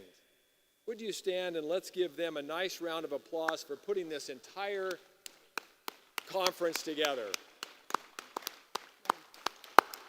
Thank you. Hours and hours of work. Sometimes in the office I'm looking for them and I can't find them because they're working on this conference. We're so grateful to them. And I was just talking to Elder Egbo just a few minutes ago, and he told us that this is not only being heard by this audience here, but this conference is being streamed around the entire world. Everybody's having a chance to see this if they want to. So thank you for everyone's participation. So I just want to go through anything you would like to start with. I would like to say what a joy it is to be here with you in Abuja, and to say that living in West Africa and serving among you, our brothers and sisters, will be a highlight of our church service and our life. Thank you so much. So now just a little bit of protocol, and this is very, very important here in West Africa. Excellencies, members of the National Assembly here present, Excellency, guest of honor, former governor of Enugu State, Excellency, former deputy governor of Enugu State, representative of the Nasarawa State governor, deputy mayor of the Gambia, diplomats, speakers, and all performers, we are so grateful that we are here today to participate in this Strengthening Families Conference. Nice round of applause for everyone. Thank you. We bring the love of our area presidency. So grateful that we can be together with all of you. This is a vision and a goal of members of the Church of Jesus Christ of Latter-day Saints to come together to strengthen families. We believe in strengthening families. We'll talk about that in just a minute. Somebody was asking me the other day, do you know the names of your children and grandchildren? 6 children and 25 grandchildren. And I do know their names, but Sister Nielsen knows them so much better. We believe in family prayer. So every morning and every evening we kneel in family prayer. And one night, I invited Sister Nielsen to give the prayer. And as a dutiful companion and a husband, father, grandfather, I folded my arms, closed my eyes, and then I closed my eyes and bowed my head. And I asked Sister Nielsen to give the prayer, and this is what I heard. Please bless Casey, Andy, Ashlyn, Drew, Maddie, Allie, Kelly, Brian, Eliza, Bell, Max, Jack, Gift, Jenna, Maddox, Jory, Maya, Jade, Rob, Jess, Robbie, Natalie, Lacey, Hannah, Kai, Court, Benson, Tessa, Elle, Taylor, Dane, Calais, Christian, Nora, and Weston. You know how you're supposed to keep your eyes closed and your head bowed? I couldn't help when she started to do that to open one eye and look and see what was going on. I pray for them every day, and I will stop and talk with the Lord about each one who needs a little bit of extra love and care. And the only thing that is difficult, I would say the most difficult, is just being away from them because we love them so dearly, but we feel like you are our family, and we thank you so much for that. You. We've been here now for a year. We were surprised when we got this assignment to come to West Africa, but you have helped us change we were in a very positive way because of your powerful examples of goodness and the way you live your lives and the commitments you make to your families and to each other. So we have just a few ideas. Absolutely. I just wanted to say, we were sent here to teach, but I can honestly tell you I have learned so much more from you than I could ever teach. And again, I thank you. Yeah, thank you. Okay. So, dear brothers and sisters, in the Church of Jesus Christ of Latter-day Saints, we refer to each other as a brother and sister. We do this because we believe that we are all spirit children of a loving God, and we are part of this worldwide brotherhood and sisterhood of God's children. We hope you don't mind us calling you our brothers and sisters. It reflects the love we have for you and represents the unity that we feel today, people of many different faiths, but with the same goal, to strengthen families and strengthen marriages. We feel humbly honored to be with you today. We have been inspired by all we have learned. The depth of knowledge and experience gives new perspective on how we can become better parents and spouses. Through this conference, our hearts can become united, and the people of West Africa will benefit for generations from the insights gathered here. We serve individuals in all countries of West Africa. We talk with them, we counsel with them regularly. We try really hard to be aware of the difficulties they encounter in their families, their marriages, and their communities. One of our fundamental challenges facing families today is undoubtedly that of creating and maintaining a strong marriage and marriages, and made all the more difficult and complex by today's cultural reality and the powerful influence of social media. Marriage is the primary partnership in society. All affiliations in civilization stem from the father and mother interconnection and thrive if it is also a strong husband and wife relationship. Good marriages are the bedrock foundation of cohesive societies because they are the cornerstone of strong families. Within a family built on a solid marriage, children are much more likely to value their relationships with God and with their communities. The Church of Jesus Christ of Latter-day Saints believes marriage is sacred and was ordained of God before the foundation of the world. This doctrine is laid out in a document of the church called the Family, a proclamation to the world. As Elder Chekbundu talked about, it states, and I quote, "The family is ordained of God. Marriage between a man and a woman is essential to his eternal plan. Children are united to birth within the bonds of matrimony and to be reared by a father and a mother who honor marital vows and complete fidelity, end quote. We define a successful marriage as one where both spouses make a conscious decision to love and respect each other throughout their marriage. God's love naturally radiates from their union. A couple needs to work together to be totally aligned in their quest for harmony. Are you getting this while we're doing this together? To achieve a successful marriage, a wife and a husband need to be intentional, patient, and forgiving, all of which comes from a personal relationship with God. A marriage based on love and respect doesn't just happen. Both spouses must do their part. Church of Jesus Christ teaches that marriage is a partnership of equals, and that both partners should be thoughtful, respectful, and loyal to one another. If couples keep their lives centered on God, their love can grow. Creating a union with God is the focus, makes marriage strong enough to withstand the pressures of this world. And don't we face some pressures in this world? And it helps a married couple to withstand the difficulties and trials that are inevitably surfacing. A leader in our church recently said that success in marriage, in any marriage, is for both the husband and the wife to love God first and foremost. It is the first of the two great commandments. If we love God first, we will love each other in a more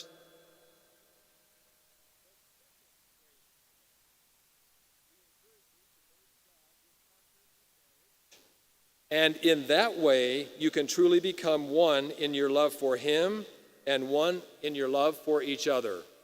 It's important to remember that there is no perfect marriage because there are no perfect people. We are all unique. And to think that there will not be differences in a marriage would neglect the individuality of both partners. But even though there may be disagreements, it's important to agree on these things. We will never give up. We will never stop trying. We will never forget God and the healing power and grace He offers to those who love and rely on Him. We are grateful that many married couples, though far from perfect, live in love, fulfill their responsibilities, and keep moving forward even if they stumble many times along the way. Through a loving Heavenly Father, every marriage, despite its weaknesses, can become a light in the darkness of this world. Okay, are you ready for a fact? This is an interesting fact to me. Africa is the home of the world's largest youth population, with about 60% of the continent's people being below 25 years of age. This is what we call the rising generation. We love them, and we have so much faith and hope for them. With the right tools, education, resources, and encouragement, these young people can represent what a better Africa can look like in the future. The greatest gift we can give them is a stable and loving family. Strong families are the key to a flourishing society, as we have heard many times today, and lead to better outcomes for parenting, children, and communities. For our political leaders that are listening in or in attendance, policies that support marriage, parenthood, and family life will make it possible for all Africans to reap the benefits of a generation of youth motivated to make their communities and countries flourish. We love our children. We want to give them every opportunity to succeed. For this to happen, it will require loving and responsible parenting with a husband and wife who keep the right order of their priorities and recognize their own duties. We would like to emphasize the importance that the Church of Jesus Christ of Latter-day Saints puts on family and marriage. We believe that marriages last forever and that families are united throughout eternity. Our ability to reach a fullness of joy in this life and to achieve exaltation in the life to come is inextricably linked to our marriage covenants and the development of God-centered families. We have a pro-family policy that aims to strengthen the relationship between mothers and fathers, and also parents' relationship with their children. Our pro-parent agenda supports families as the core social and economic unit of a strong and healthy society. As we conclude, this is so important. There are those in the world who would fight against what we have discussed. Let us not be intimidated by those who teach against traditional marriage and traditional families. On the contrary, let us feel proud to aspire to something so high and so sacred. We need to use this forum, this wonderful Strengthening Families Conference, to build and find the right language, reasoning, and forms of witness that can help us reach the hearts of the people throughout Africa. May we continue to teach and to testify of traditional marriages with enthusiasm and with courage. May God bless us all in this important effort as we express our deep love and appreciation to all of you. As Elder Chigbundu mentioned earlier, I'd like to stress a teaching by our prophet, David O. McKay. No success can compensate for failure in the home. May God bless you and your families now and always, we pray. Let me just finish by saying this. You will be inspired as to what to do and what to say. You will be inspired on how to reach out to those around you. We collectively promise, as members of the Church of Jesus Christ of Latter-day Saints, that the answer to the world's problems today is a family based on godly principles. We're so grateful that we can share this message with you.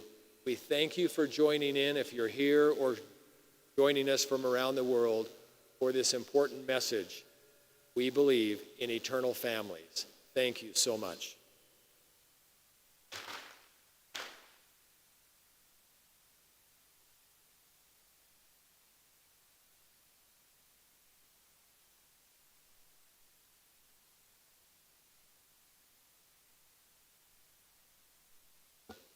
Your Excellency, distinguished ladies and gentlemen, it's extremely difficult to find what to add to what has already been so very well said.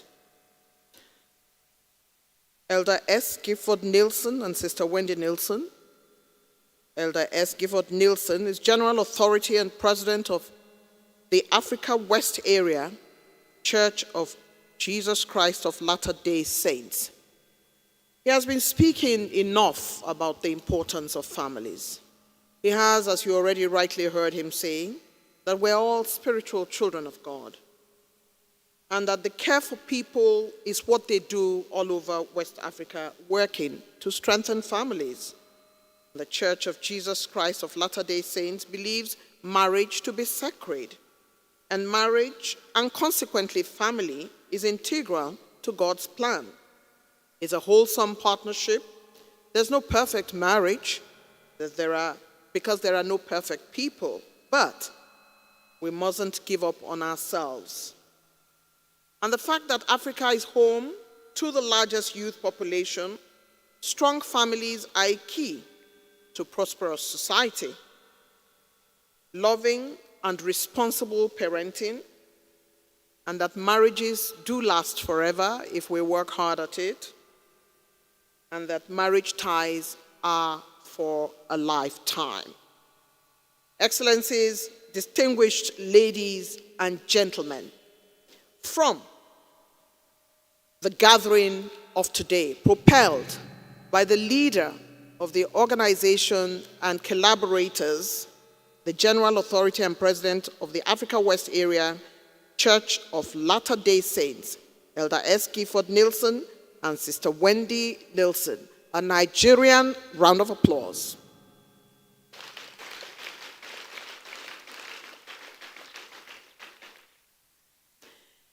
Distinguished ladies and gentlemen, I'm just going to ask media to put something up that would tickle our fancy for a little bit before I begin to speak again. I have been a very ardent, strong, and most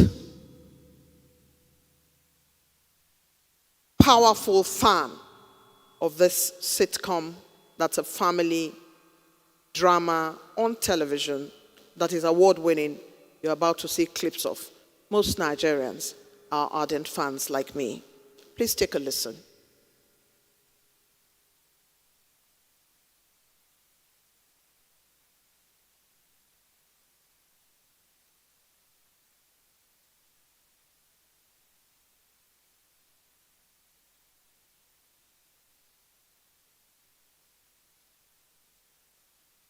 Media, can you hear me? Are you ready with the clip that we're about to watch? I can see you. So let's talk about this clip, though, as we await it to come up. This is about a family that I love very much. I've watched them for a very long time, and they crack us up in our homes all the time. Every time they have something to say, is about how the father of the house is trying to manage his entire family, and about how the mother of the house is trying to manage their economy to be able to provide food on the table. Is about how the father says, you didn't tell me when you were going to the market, you started a business without any information from me. Is about how the wife decides that the husband is keeping a secret and she doesn't know as well. Is about how the children are the most hilarious you can find in any family, and how they throw jabs at their father and they throw jabs at their mother. Now let me tell you a little bit also about the father of this family, who today is going to be celebrated. He has become more known by his television name than by his own personal name, because everybody calls him by the name of the family in which he's in on television. And sometime in 2022, his television wife passed. And the nation mourned, because we had come to identify with this family on television as if they were our own. The nation mourned his television wife so hard, and it is because we have come to believe that she's one of us. When you build a family that is well respected, well loved, that channels your own family, where is the money for crayfish? Why are you suddenly selling clothes without telling me? Is that girl that is speaking to my husband in the office, does she have a shine on him? Is that other man that is constantly asking after my wife, does he have a shine on her? These are the kinds of things that go on in this program.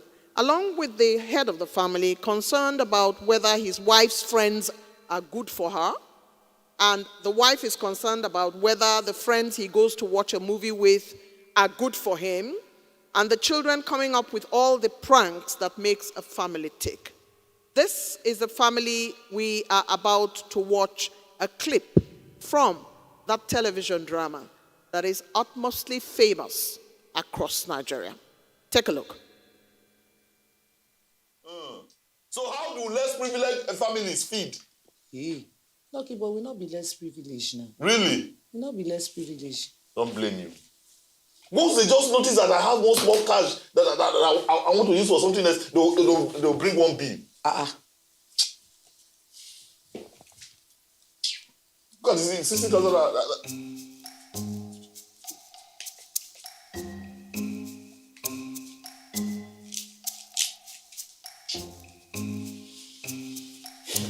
Wow.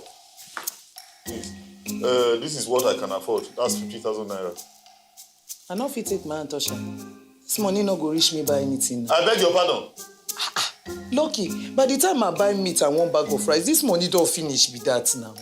You see? No, you see? That is where the problem is. Ebu, must you buy rice? Must you buy meat? Hey! Yes. You say wetin? Yes. Okay, assuming you insist on rice, that we must be eating rice, since we are now birds. Emu, must you buy 1 bag of rice? Go there, tell them to give you half a bag or a quarter. Emu, I know some families who buy all these cups. You know, they measure it like 5 cups, 10 cups. As for the meat, Emu, you are not getting younger if you don't know. Emu, we are not a baby. At our age, we don't need meat. What we need is calcium to make our bones strong. Calcium is found in bones. But in case you want to soften it a bit, you can add biscuit bones. Lucky, you hear wetin? You dey hear yourself? Of course, I can hear myself loud and clear. Yeah. Lucky, you know wetin? Make it not be like say we dey quarrel because of you. True, Lucky, it is though, cause just make the money 100,000, make a manager, I beg. It is 50,000 naira or nothing. Good morning. Let's search for work. What are you doing? Why are you scooping your food into a liner? I'm done eating, Daddy, so I'm just giving what's left to my friend's dog. Huh? No, I didn't hear you. I'm done eating, so I'm giving what's left to my friend's dog. Did you hear that? No, Emu, have you seen with your naked eyes how food is being wasted in this house? Have you seen that? Lucky, this food not reach even that small milk cup now. Nothing dey there. Really? Abi, e not even reach tomato cup. Emu, I don't blame you. No, I don't blame any of you. You are not the one wearing the shoe, so you can't understand. Now which shoe be that? The issue of bringing out money for feeding in this house.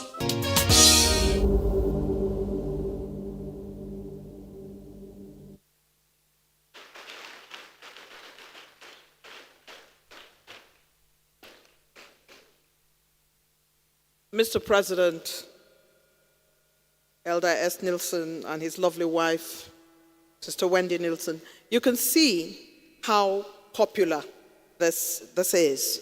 And if you are non-Nigerian, this is really, truly the sitcom on families that everybody must be watching. It has received many awards and is well celebrated.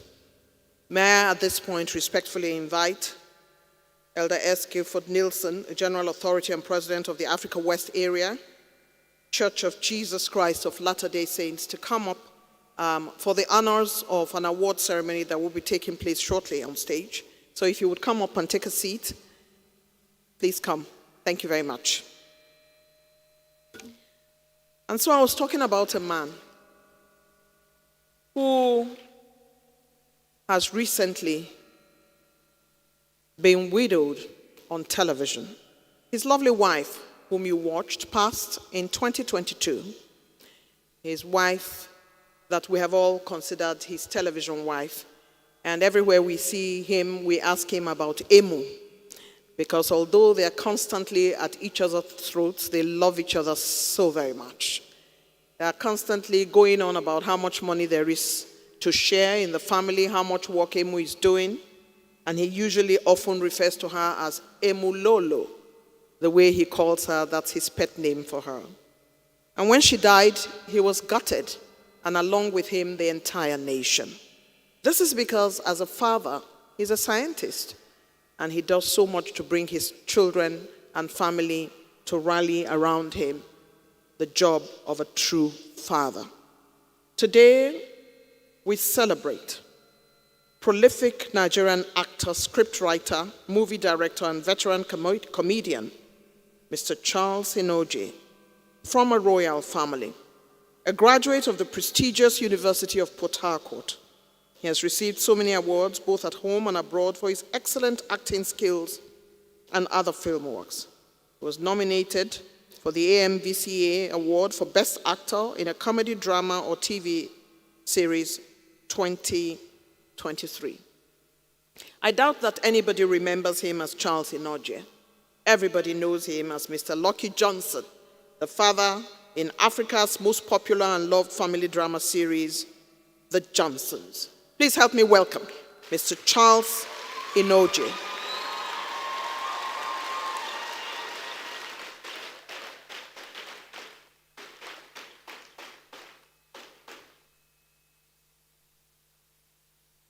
Mr. Inoje makes his way on stage. There he stands before you in flesh and blood. The man we see constantly counting money and putting the rest in his pocket. The man we see who says that the food that they gave him is not enough. The man we see who cares so very much for his family as a father. He understands the dynamics of family.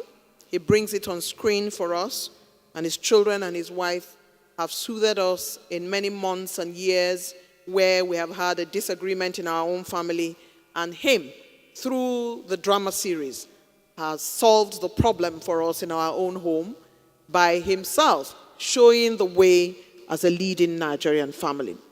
This is when I invite Vicky and everybody else involved. Victoria, you're supposed to be coming forward to talk to me about how this how this award is going to be deployed. Can you make your way up this way, please? So today, Mr. Inoje has been picked by the Church of Jesus Christ of Latter-day Saints and by the Strengthening Families Conference as the father to be so awarded. Please, let's give him a round of applause again. Mr. Inoje, congratulations.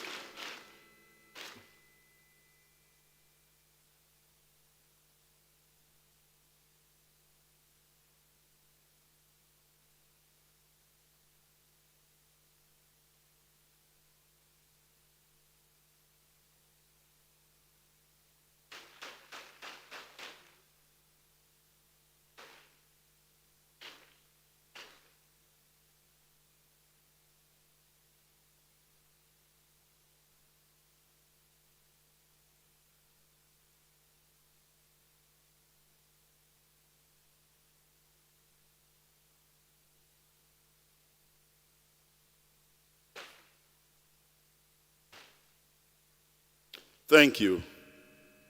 Thank you very much indeed. Without meaning to exaggerate, today clearly marks the biggest day of my 23-year-old career.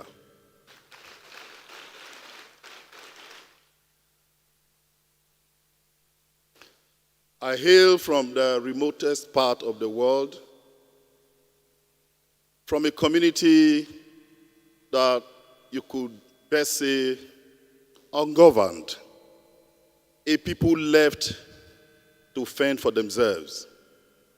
And from that hole, God raised me to stand before men and women as important as you all are today.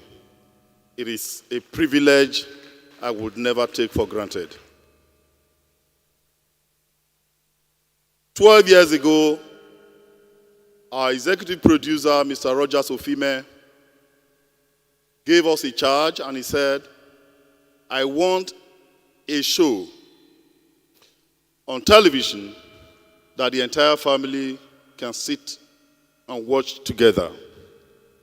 And you know, in Africa, and I don't know why, for some reasons, comedy has been reduced to how much vulgarism you can put out there, how much foul language you can use, how much lampoonry you can deploy in performance.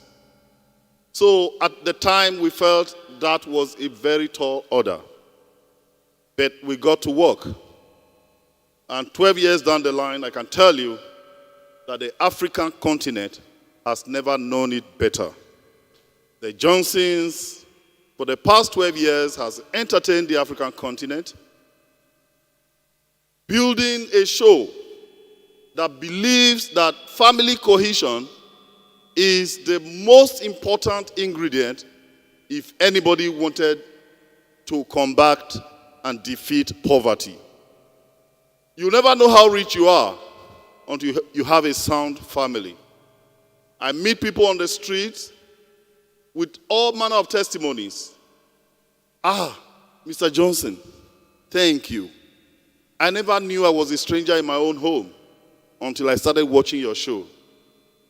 Eating together, praying together, talking issues over together, staying by each other, believing in every child, no matter what their physical or mental defects are, have improved our families.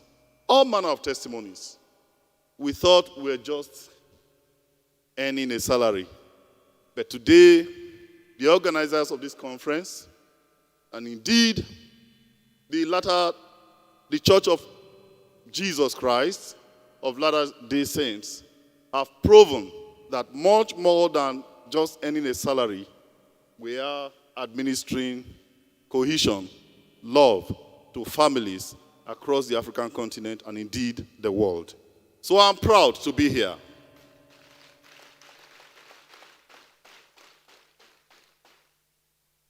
I would love to dedicate this award first to our executive producer, Mr. Rogers Ofime, for the belief that we could do this. I'd like to dedicate the award to the eternal memory of my television wife, a woman I married for an upward of 10 years. Losing her, there are no better words to describe that moment as more than the enigmatic, the legendary Eugenia Abu has already done.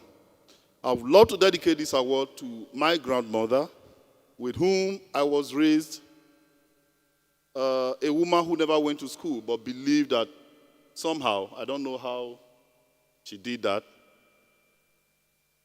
she can't read. She couldn't read or write, never went to school herself, but believed that education was very important and did everything possible to ensure that I went to school. Mama, I know you are in heaven, no doubt. And I know that you are smiling now, knowing that I have vindicated you. I'm making you happy. Thank you very much indeed. Some 2 years ago, I encountered this ministry in my quest to give back to society. I was raised in a community where before we can drink water, we would have to travel some 3 kilometers to a neighboring community to fetch water from the stream. So it was common with us at the time as little children to wake up at 4 o'clock at the first cock crow to head to the stream so we could make 2 trips before we went to school in the morning.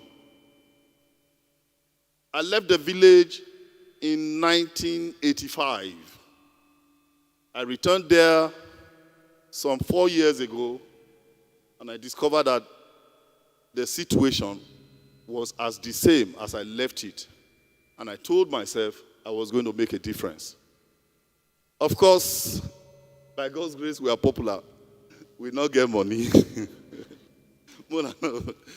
So I started my search, and I encountered this ministry. And through the latter Saints Charities, I was able to give an industrial borehole to that community. The only one serving that community till today.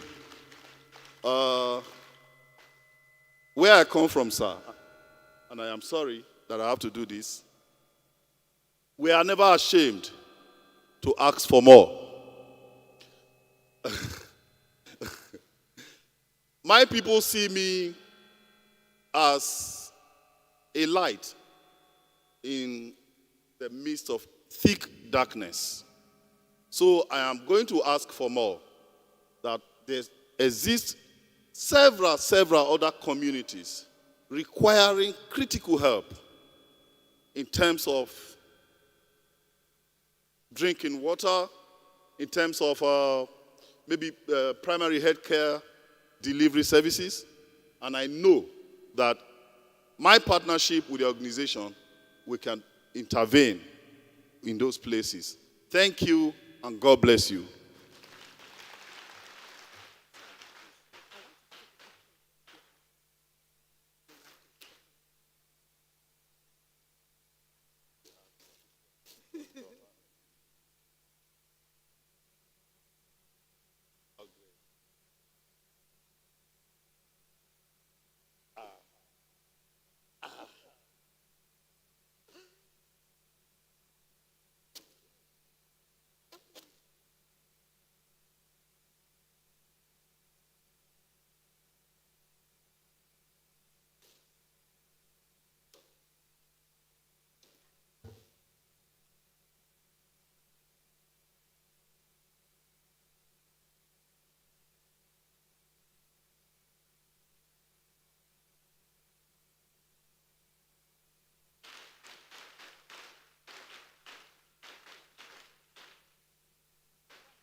And so one of the things that made him so popular is the fact that he always made a joke that fine boys like us,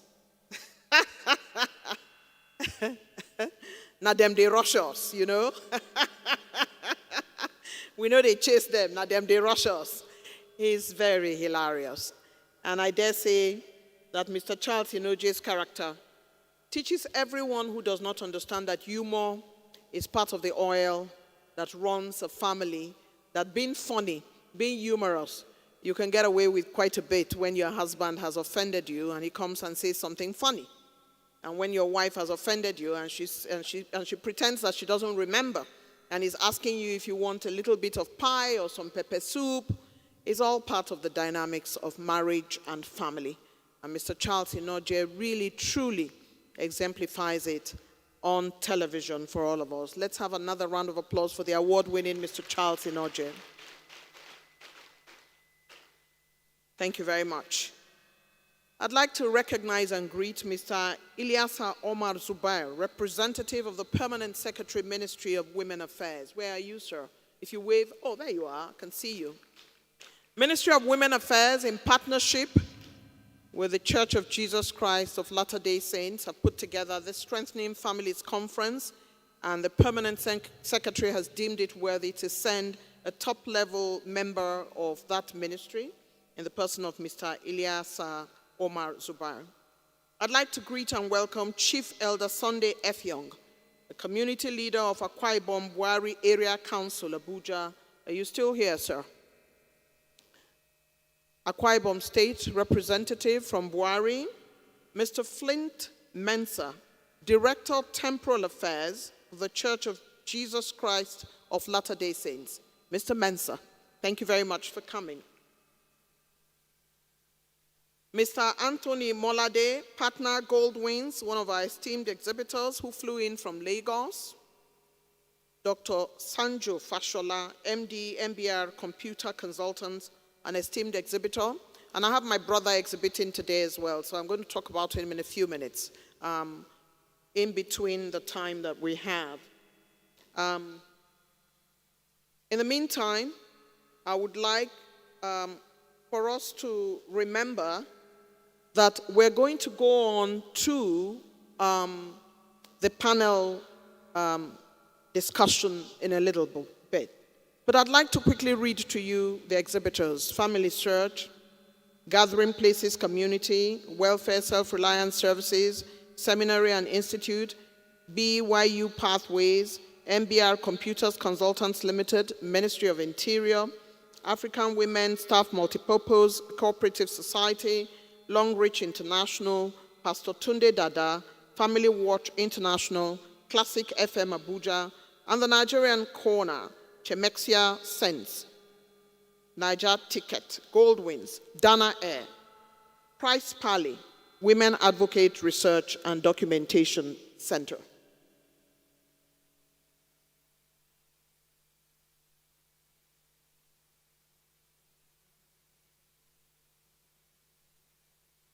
So remember also that food is good for the belly. And a family, as you heard much earlier, that eats together pretty much stays together. I'm going to be inviting the panelists one after the other to come forward. And the various members of this panel that will be discussing very important issues concerning the family in a short while. I'd like to quickly greet my brother, who has been here all day yesterday and most of the day today. He's an exhibitor, Dr. Chukwu Tony Chime, Chairman, Board of Trustees, Africa Women's Staff Multipurpose Cooperative Society. Where are you, sir? There he is, a brother of mine, who is an exhibitor. You must go and take a look. And now, let's do the panels. Mrs. Geraldine Etuk, First Vice President of National Council of Women's Societies, is representing the President of the NCWS in the room. This is Nigeria's foremost women's society. There you are. Thank you, Mrs. Geraldine, for coming, and say us well to Madam President. I'd like to start by inviting to the panel discussion Pastor Tunde Dada from Nigeria, pioneer pastor of Shining Light Kingdom Builder Church, Shining Light, based in Abuja, under the pen name PD, is a renowned marriage relationship counselor that is passionate about making sure marriages are enjoyed and not endured. The mandate of the church is love, demonstrated. Therefore, the church Shining Light believe in love through action and has several outreach ministries, including Shining Light Kids Outreach, which supports over 1,500 school children within and outside Abuja, with school fees and meals, school supplies, guidance, and counseling. They've been providing financial, educational, spiritual, and medical and technical support to Northern Nigeria. And he has authored several educative videos helping and guiding people in relationships and marriages. Pastor Tunde Dada, making his way to take a seat on the panel.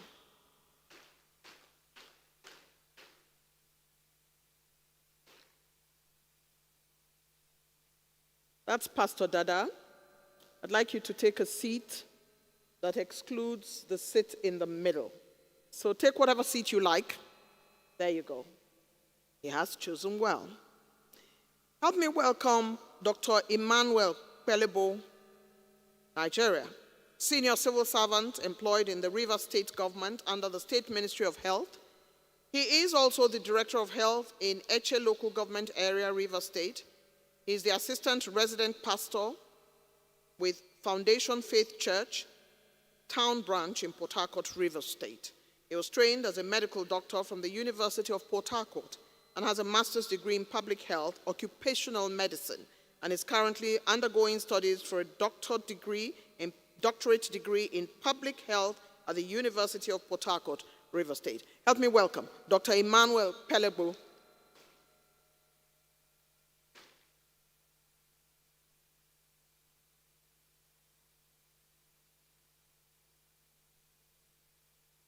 As Mr. Pelebo makes his seat, it's time for us to invite Dr. Mohamed Marzouk Abubakari, Ghana.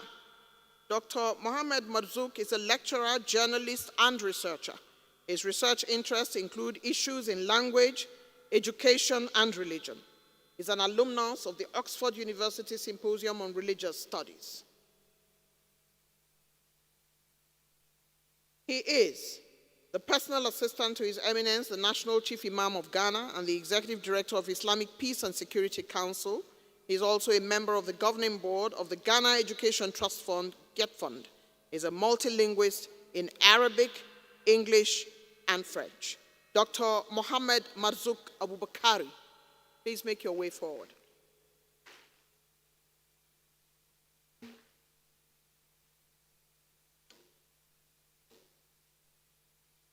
Thank you very much. I'd like to quickly welcome on stage Iniobong Irene Pepple, Nigeria. Iniobong Irene Pepple is a business attorney and a child and women's rights advocate. She's a chartered secretary, an administrator, a chartered arbitrator, and a certified professional negotiator and mediator. She is a teen minister in Kingdom Covenant Ministries International and is married with 4 children. She's a founding and managing partner of Peacemakers Legal Consultancy, providing legal advisory services to high net worth individuals and corporate entities. She has been active for 22 years. She is passionate about women and promotes the causes of women. She's a mentor and female lawyer coach, which she achieves through a platform called the Better Practitioners. Iniobong believes that she's called to impact and improve lives with her skills. Mrs. Iniobong Pepple.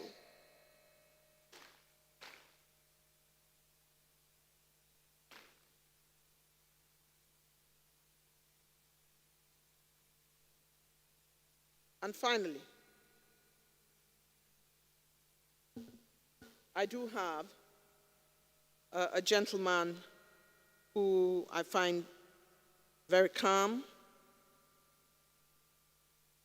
and very good at what he does, and has been watching and working for the longest because his role, and I call him the chair.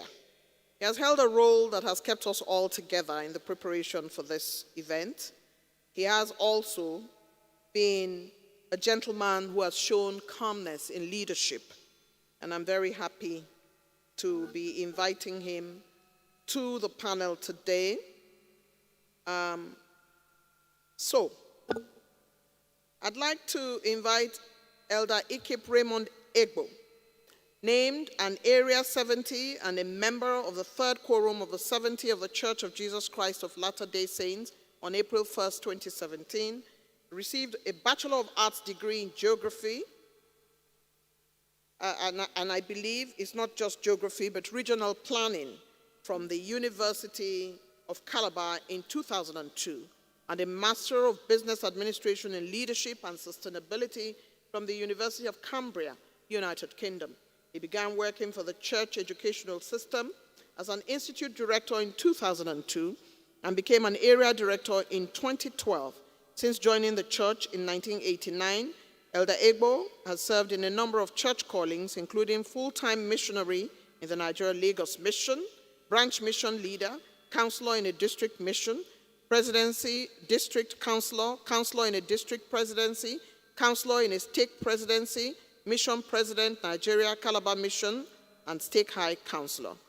Idio Raymond Egbo was born in Port Harcourt, Rivers State, Nigeria. He married Comfort Ikip Ese in 2003. They are parents of 2 children. Elder and Sister Egbo reside in Abuja. Help me give a resounding homecoming welcome to Elder Raymond Egbo.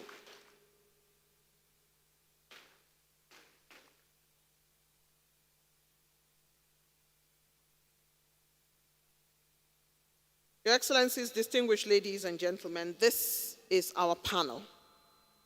I've been known to manage and moderate several events over the years, and so I'm going to remove my hat as the Master of Ceremony and become the moderator of this excellent panel filled with excellent personalities. Please take a listen very closely to issues of family that we will be discussing in this first panel. There's a second panel tomorrow, but this is the first panel, and there's just so much to learn from today. Please give the panelists a round of applause as I make my way.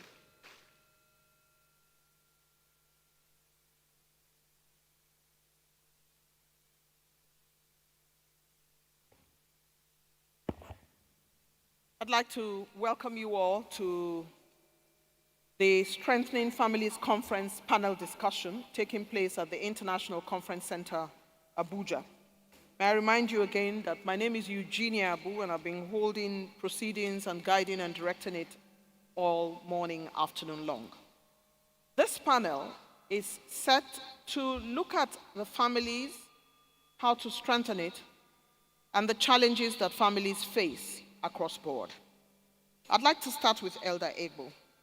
And the reason I'm starting with you is so that you can talk us through, and every panelist will get the opportunity to speak for 2 minutes, about what you think is holding back families today. Thank you, Eugenia. I was hoping not to be the first to start this off, but it's okay. I think one of the key problems families have is a failure of two people who are married to understand and set the kind of examples that will keep the family going. Over and over again, we've heard, beginning with Elder Chibundu, say that failure in the home cannot compensate for any success outside the home. Many times people want to achieve success outside. They think it can come from outside in, but it has to come from inside out. And what I think we have lacking in the society is that many times governments don't provide the resources that families can use to become successful within. They rather look at successes from an outward perspective. For example, no man or woman is celebrated for the things they've achieved within the family unit. They are celebrated for the things they've achieved outside of the family unit, making the family then insignificant in the society. And so many people look out to define success rather as everything I've done in spite of the family. I think that has to change. I think we need to be re-engineered. Our orientation needs to change so that we can see that success begins from within. The family first and then others. I think that's the missing link. The missing link indeed. We must consider success to be from within rather than without. The world has shown that success has to be if you're a big professor, if you have discovered something, if you're a fantastic musician. It doesn't matter what's going on in your family. Elder Egbo, you have spoken well. And I think that from that point of view, it will be important for us to hear from, I would say, the woman who sits on the panel with me as what I would consider the only woman on the panel because I'm just moderating. So, would like to hear your perspective because just listening to Elder Egbo tells me a lot of things about how families are falling apart as a result of how families have become insignificant. Talk to us about what your views are, aside from what he has contributed, about why families are not holding it together today. 2 minutes. Thank you very much. My opinion is that there's a lot of outside interference with marriages now. There's a whole lot more pressure on marriages. Couples are facing pressure, I could say social media, everything. There's this pressure on the family to be something different from what the people want to make it. So you see wives, I'm speaking as a wife, you see wives take different stands as they would have, different from what they would have taken in the family because they want to please, they want society to accept them that they are doing what is acceptable instead of holding on to the values that they probably had before when they started raising children. So there's outside interference. It's coming from social media. Right now, if you go on social media and you say that you have a good marriage, you'll be mocked, you'll be laughed at somebody who doesn't know the trends. So the outside world celebrates the independent woman, independent of her husband, who is not willing to submit to any form of authority. So there's outside interference. So it's even the males go through the same thing. So it affects the union and it's not cohesive. That's my view. Outside interference affects the union and it's not cohesive. let's take a look at those areas that she has talked about, because I do have something to do with how families should communicate in my lineup. And Dr. Pelebo, I'm coming to you on this for 2 minutes. What kind of communication is the one that soldiers families together?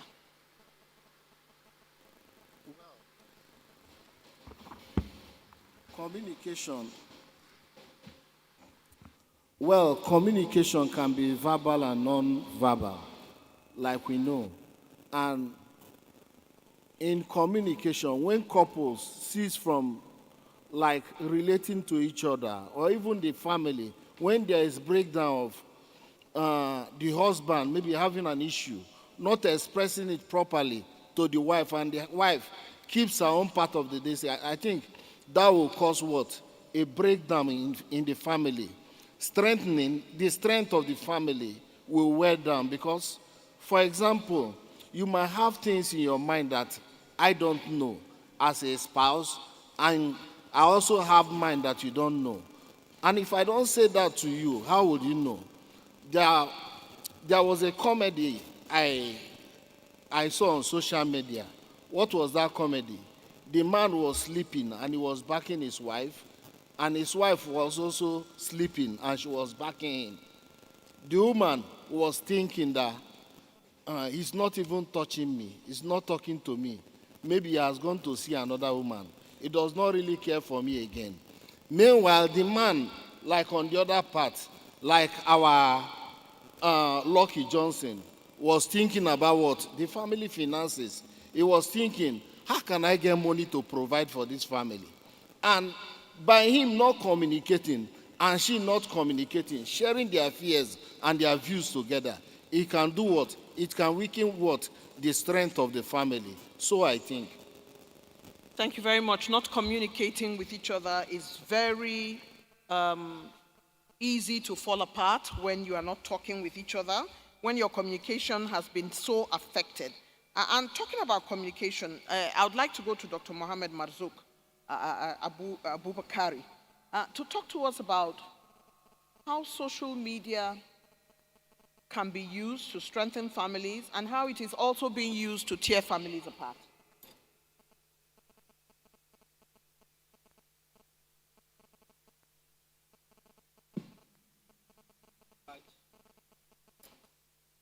Very much. Your question, my response to your question lies in the theme of this conference. Permit me to comment on the theme of this conference as the basis of my response to your question. The theme is strengthening marriages, a two-worded phrase, short but all-inclusive. It's very inclusive, it's short but very inclusive. And you may agree with me that the theme is both reactive and proactive. Reactive because the world is currently dealing with an alarming rate of divorce. In spite of that unfortunate reality, we still have millions of people who are enjoying very good marriages. And therefore, to them, it is proactive. And that is why I first of all invite the audience to join me in commending the Church of Jesus Christ of Latter-day Saints for an insightful conference, of an insightful theme, for an insightful audience in an insightful country, the Federal Republic of Nigeria. Based on this, I will say that we are currently in a modern society. In contemporary society, it's impossible. Life in contemporary society is impossible without social media. So the social media itself, as a tool, is not bad. How to use it determines whether it is bad or good. And it is important for all of us to understand that the social media is a powerful tool, but the power of it does not lie in isolation.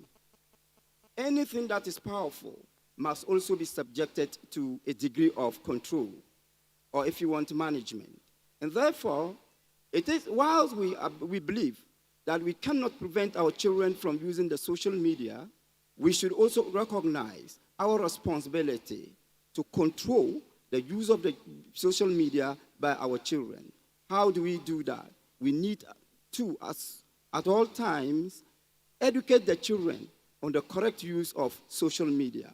We also need, as much as possible, to teach them and even control them, extend the usage to their friends, to their students, to their friends, to their teachers, to any other persons who are involved in the life of these children.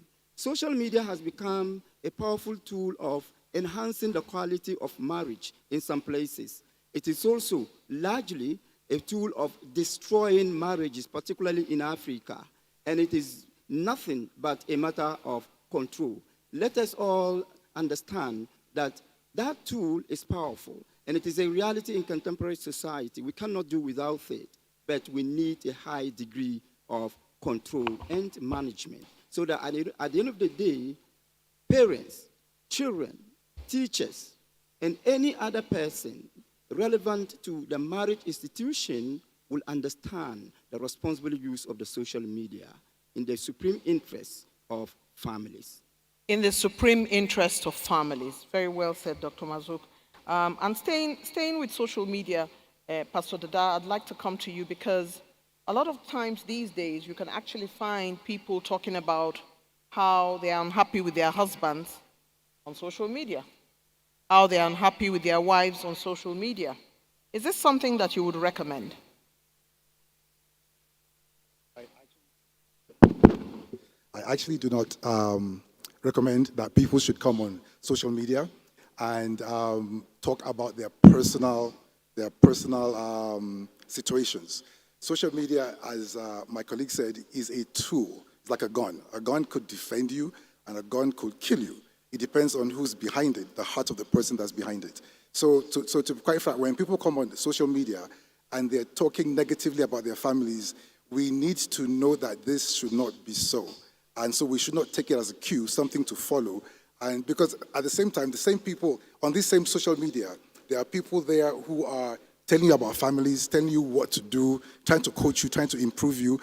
So it's a choice you have, whether you want to go with a person that's denigrating their spouses or the person that's teaching you how to improve. But I think that the main problem with marriages, because we're talking about family, and family is built on marriages. And our attitude to marriage completely is wrong, not just in Nigeria, but worldwide.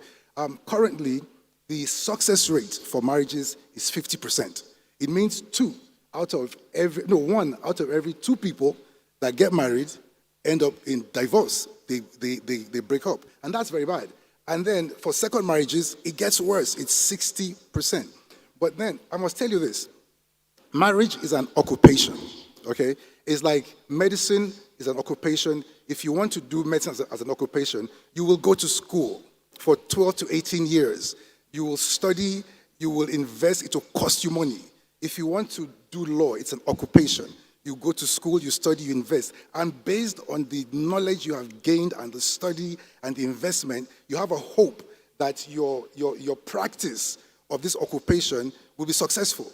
Occupation is a derivation of the word occupy.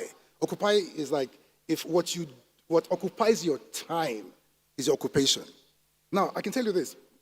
Marriage, living with another person for the rest of your life till you die, it will occupy your time. It's an occupation. Raising a child, parenting, is an occupation. So when people all over the world feel that the qualification to get married is a feeling, and love is not a feeling, love is a verb, but for most people it's a feeling, and based on the power of that feeling, they come and they feel they are qualified to get married and be successful. And to make it worse, if I was a doctor, it would take me 18 years to get a certificate 18 years to be sworn in. But in marriage, you get sworn in like at the beginning without any education. And then, you see, the greatest enemy of marriage is ignorance. I can trace a level of ignorance to any kind of marital problem. There is a connection with ignorance. So basically, I really do believe that and this is to the world, we have to get relationship, marriage, and parenting into the curriculums in schools. There has to be a robust curriculum on relationship, because guess what? There are many things you will learn in school that you never practice. But somehow you're going to be a parent, either to your kids or to somebody else's kids. Somehow you will get married someday, you'll be in some kind of relationship with somebody one day. It needs to be taught. And if it's taught, I think the whole world will be in a better place, because there's a connection between strong families and strong societies and strong nations. Thank you very much, Pastor Dada. It is an occupation. Just in case you thought that if you met a young man at the door today, that you might consider marrying him without finding out anything about him. Just in case you thought that if you met a very pretty girl at the door, without knowing anything about her, you could just get married to her, Pastor Dada says that is not on. It is an occupation. It should be introduced in schools. I'm talking about introducing marriage issues in school for young people to learn about. I'm going to come to you again, Mrs. Pepple. I'd like to find out from you, for example, in financing, and this is creating a lot of problems in a lot of marriages today. So when I plan to get married, am I going to talk about what my financial expectations are? Are we, for example, going to decide how we are going to spend our money together, or whether we are going to put all of it in an account, or I'm going to have my own account? You know, I mean, this is a real issue. Well, the truth is, finances are a major issue in marriage, if not properly handled. The first way to handle those kind of problems is prepare before you enter the marriage. You need to talk about your finances. You need to have an open and honest discussion about finances. And most times, people have backlog from, their background, they have baggage. Like, I grew up in a home where my father basically provided everything. So it's going to affect when I go into marriage. If we don't talk about it, I'm going to expect my husband to do all that. So if you don't go through some kind of, like our pastor said, some training, something that you open up your mind to know that, look, this is not the final case. Maybe that's what I saw. It doesn't mean it would work in my own state, my own family. So the best thing to do as a couple planning to get married is to talk about your finances. Now, if you didn't get that privilege and you're already married, knowledge is key. Knowledge is key. You need to know how to manage your finances. You need to talk about it. You need to be open. There's some women who don't tell their husbands how much they make. They will tell me that if you let him know, he wants to ask for all the money. So there are trust issues. Incidentally, I double as the secretary of International Federation of Women Lawyers in Rivers State. So I can tell you that we've had a lot of cases where we mediate and counsel marriage couples. Most of them, when they come, they say, I want a divorce. They don't want a divorce. They want a solution. By the time I listened to one recently, and they were just married for 4 years.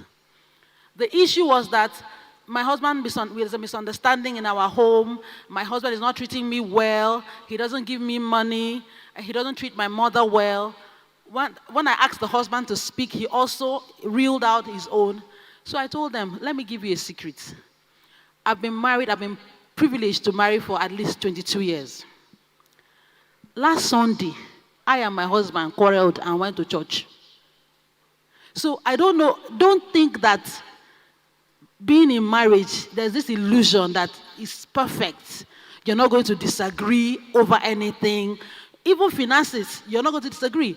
So I told them, we're about to go to church, and I started speaking as, the wife that I am. And I said, honey, in ShopRite, there's this chicken they sell. let me tell you what I was doing. I was laying foundation because I wanted to go there after service. And I know that he will not go if I don't lay that foundation early before we leave the house. You understand? You need to understand your spouse. So I said, but he caught me. He now said, I hope you're not planning for us to go there.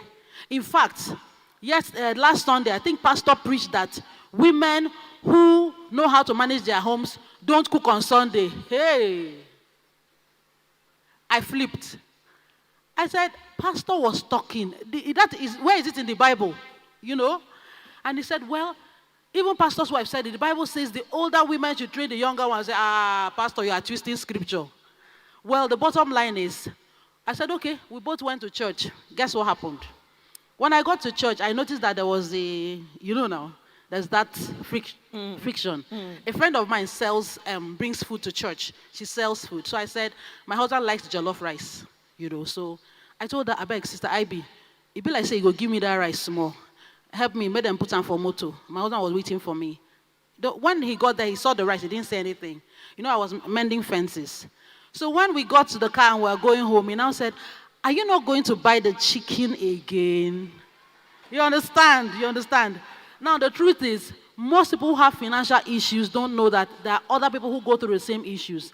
The solution is being open. The solution is trusting your spouse. You may need to go to a professional. In Nigeria, we don't like professionals. We said, don't let the next person know about your problem. People are dying in marriage because they do not have a professional helping them, teaching them what they ought to know.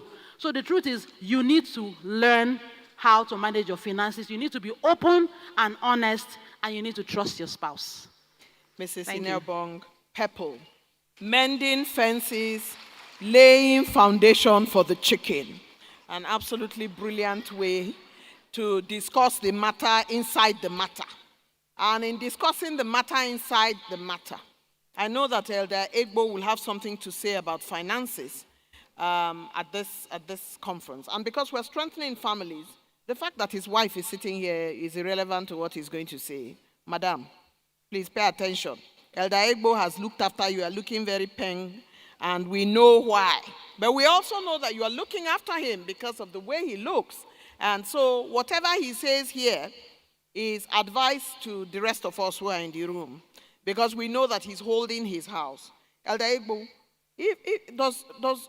should a wife have a say in how finances are managed? And could you just go out and buy a Gucci bag without her knowing? Let's talk about that for a little bit. Thank you. First of all, I would like to kind of agree with what Inelbong said, that the fact that marriages exist, irrespective of how long they have existed, does not give them immunity from challenges.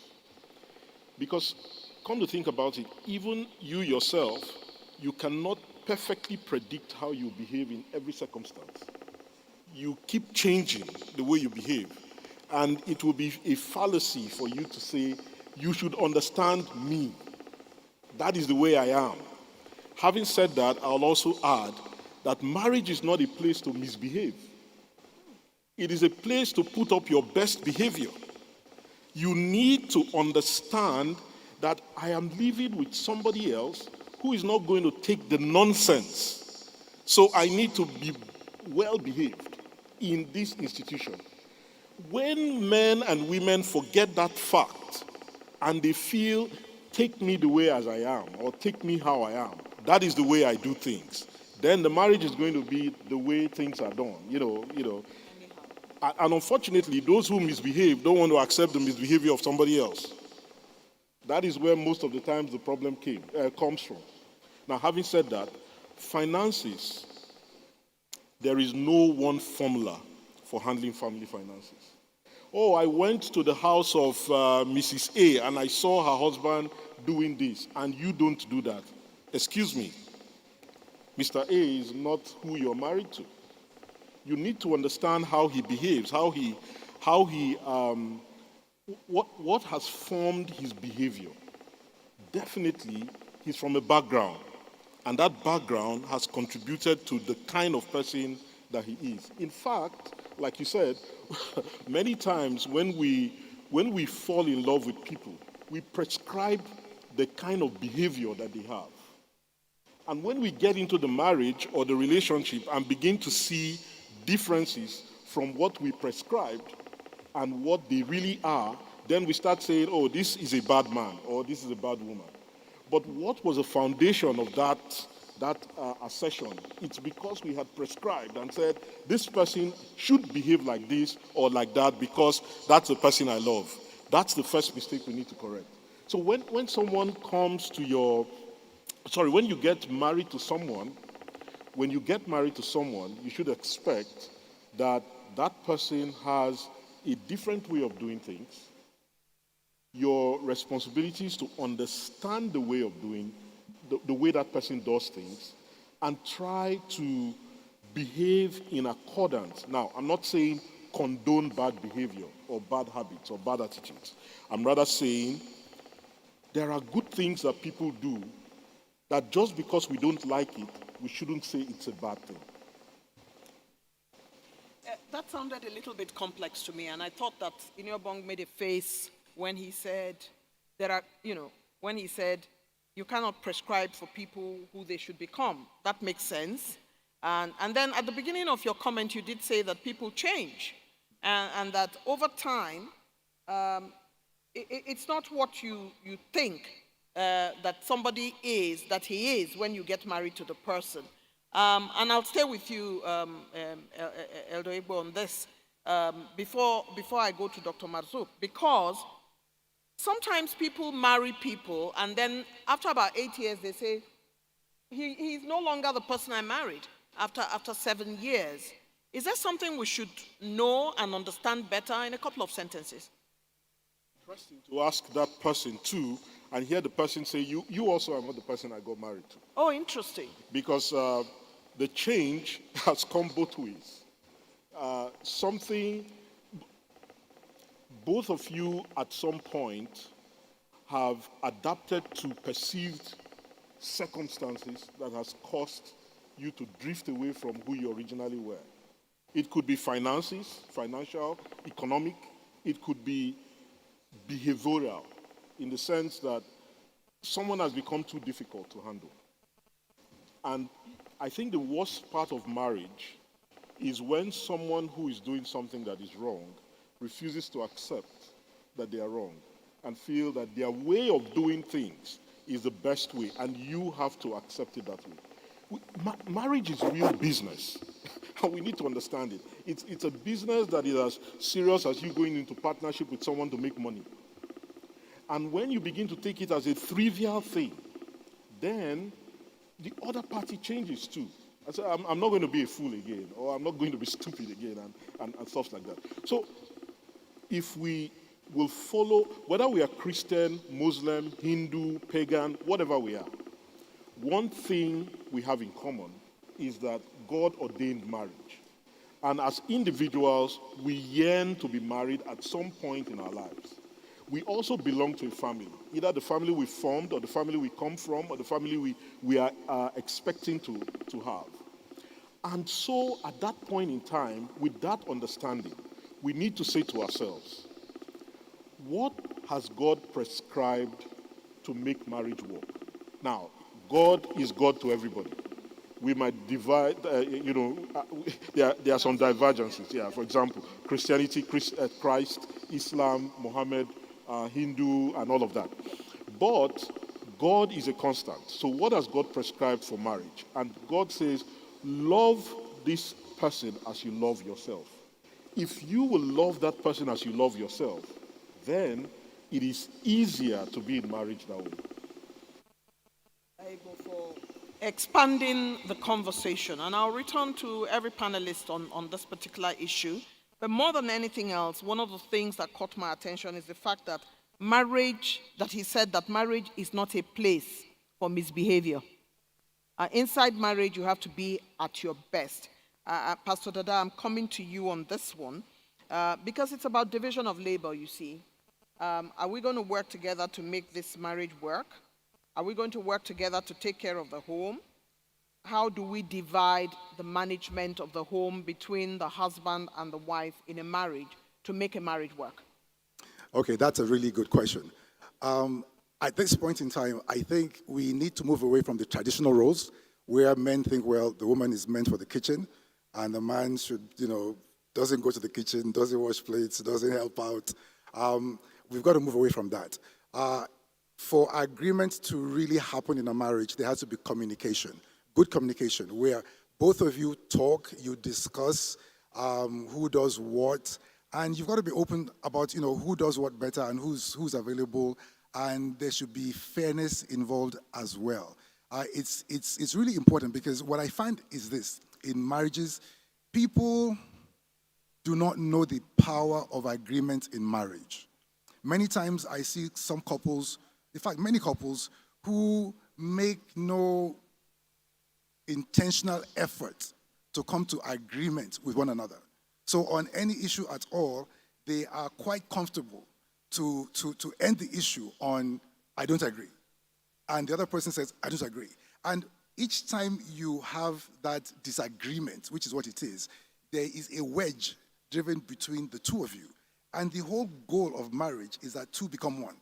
And with each disagreement, you are moving further and further apart. And many times it's very ignorant, very unknowingly, because agreement does not come naturally in marriage, but it is compulsory in marriage. It's a very interesting thing where it's never natural, but it's compulsory. If two can't work together, how can they agree? So we have to come to a point where people are very intentional. For your marriage to work, there are so many things you have to know, so many things you have to work with, like being teachable. It's being unteachable is one of the biggest red flag. You marry a person that you cannot teach, because whatever they're doing to cause you pain, they are going to do it forever. That's what takes people to divorce and breakups, because they marry you and then after a while they realize that this thing you're doing, you're never going to stop, and I can't take this pain again, then I want out. So regarding roles, it should be discussed, there should be agreement, and each party should do it happily, because that's what love is. And the other thing too is, most people do not know what love is. People don't know what love is. Many people think that love is a feeling. It's like this exciting thing in your stomach, and your knees are weak, and your eyes are watching, and you say, oh, I have butterflies, and I love this guy. The power of that feeling can never take you through a lifetime of dedication to one person. Love is a verb. People need to learn that love is intentional. It's intentional. And to be quite frank, I'll tell you this. Love really is everything God has done to us.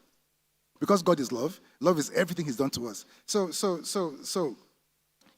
it's intentional. If I will choose to love you, and it's a decision I've made. God chose to love us. And because I've chosen to love you, I choose to give, to be generous towards you. Love is unconditional. I'm not going to wait for you to love me before I love you back. Even if you didn't feed me, you don't look good, I will love you because it's unconditional. Love is sacrificial. If it's not costing you anything, it's not love. Jesus Christ died on the cross. That's a sacrifice. That's the example. So love is sacrificial. So love is so many, many things that we have to know. And if we know it and we do it consistently and intentionally, marriages will work. At this point in time, success in marriage is no longer a mystery. It's not a mystery. It can be taught, it can be learned, and we can have it. And to be quite frank, God expects every single one of us to enjoy our marriages and not endure them. Don't enjoy your marriage, enjoy it. Pastor Dada, I want to thank you very much for that intervention. Getting married to somebody unteachable. Dr. Mazruk, you have many young people who have come to you. They want to hear from you what sustains a marriage. And one of the things that people complain about when you listen to them in churches and in mosques is, she disrespected me. He disrespected me. I don't think he understands how to treat a woman. I don't think she understands how to look after a husband. Could you talk to me about those things that you have identified in your dealing with married couples that has to do with disrespect? Once again, thank you so much. First of all, we should understand marriage as not just a matter of love, but also that of compassion. And under compassion, you have values of respect, loyalty, unity, and others. And these values could be expressed between the man and the woman and among the parents and the children. We seem not to even understand the essence of finances, because we cannot answer this question without relating it to finances and other considerations of marriage. Finances. First of all, we should not even conclude that, yes, financial consideration, but not let's conclude that the highest bidder is the most qualified. In other words, the man or the woman with the highest cash is the most qualified for marriage. That is not the case. Because we should understand that the availability is different from the ability to spend. There are those who have the cash but are unable to spend or are not ready to spend. And there are those who do not have the cash but will do everything possible to spend within their means. And at the end of the day, we are talking of contentment, not riches, because contentment is the best riches. So disrespect sometimes comes from the way of spending. The woman wants something, the man thinks that the woman must also do something to him or obey him before he gives out. That itself is a kind of disrespect. And permit me to mention something very bitter but truthful in our society. That is the concept of patriarchy. Of course, patriarchy is part of our culture and we should be proud of that. But I strongly believe that that concept itself is not negative. The application of that concept is destructive in the African society. Because if you consider anthropologically, patriarchy is not supposed to be suppressive. It is rather supposed to be protective. The man is strong enough to protect the woman.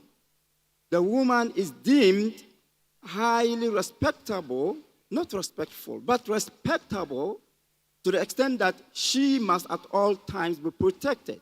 And that is the basis of patriarchy. Unfortunately, we have largely used it as a tool of suppression rather than that of protection. And that is the issue. So sometimes patriarchy, wrong application of patriarchy can be a source of disrespect. 3, the ideals of training the children can also be a source of disrespect. The woman may want the children to have absolute freedom. And of course, absolute freedom leads to absolute destruction. Or the man may also want the children to be more pampered. And that may not be in the interest of the children. So that can also be a source of disrespect. How then do we address the disrespect among the children, among the couple? We need to understand that disrespect itself is not in the best interest of the marriage. And therefore, you need to, once again, come to the door of communication. You need to communicate. Anytime at all there is any confusion, you need to sit together, address the issue. No one should raise the voice. But that should not also lead to another problem in marriage. That's a lack of leadership. In fact, we all believe in equality because marriage itself is a matter of partnership, and partnership is indicative of equality. But that equality should not be misconstrued as lack of leadership. After all, leadership is neither superiority nor inferiority. It's rather a responsibility that must be discharged in the supreme interest of the whole family. So we need to understand that. So if we come to leadership, let the couple understand who must do what. Let the couple understand who must cook or who must not cook, who must go to work, who must look after the children, who must provide, who must utilize the provisions, who must do what is supposed to be in the supreme interest of the family. I have seen a family that decides that the man should not rather work, the woman should work. The man should stay closer to the children than the woman should work because the woman is a diplomat. The woman, they accepted that, and today the man has been able to educate the children very well. Because of the work of diplomacy, the woman hasn't been, sometimes, largely the woman has been absent. And the man has been able to look after the children very well. That can work, that can be a vice versa in another situation. So it is unique. And let us also not conclude that marriage is all-time comfortable. Not at all. I believe that largely it is also a matter of conflict management, not compatibility, but how to manage the incompatibilities. Thank you. How to manage the incompatibility, Dr. Mazruk. Thank you so very much. Your intervention has given us a lot of insight about how we're taking this conversation, which would end soon. But would like to quickly go to our next panelist, Pelebo.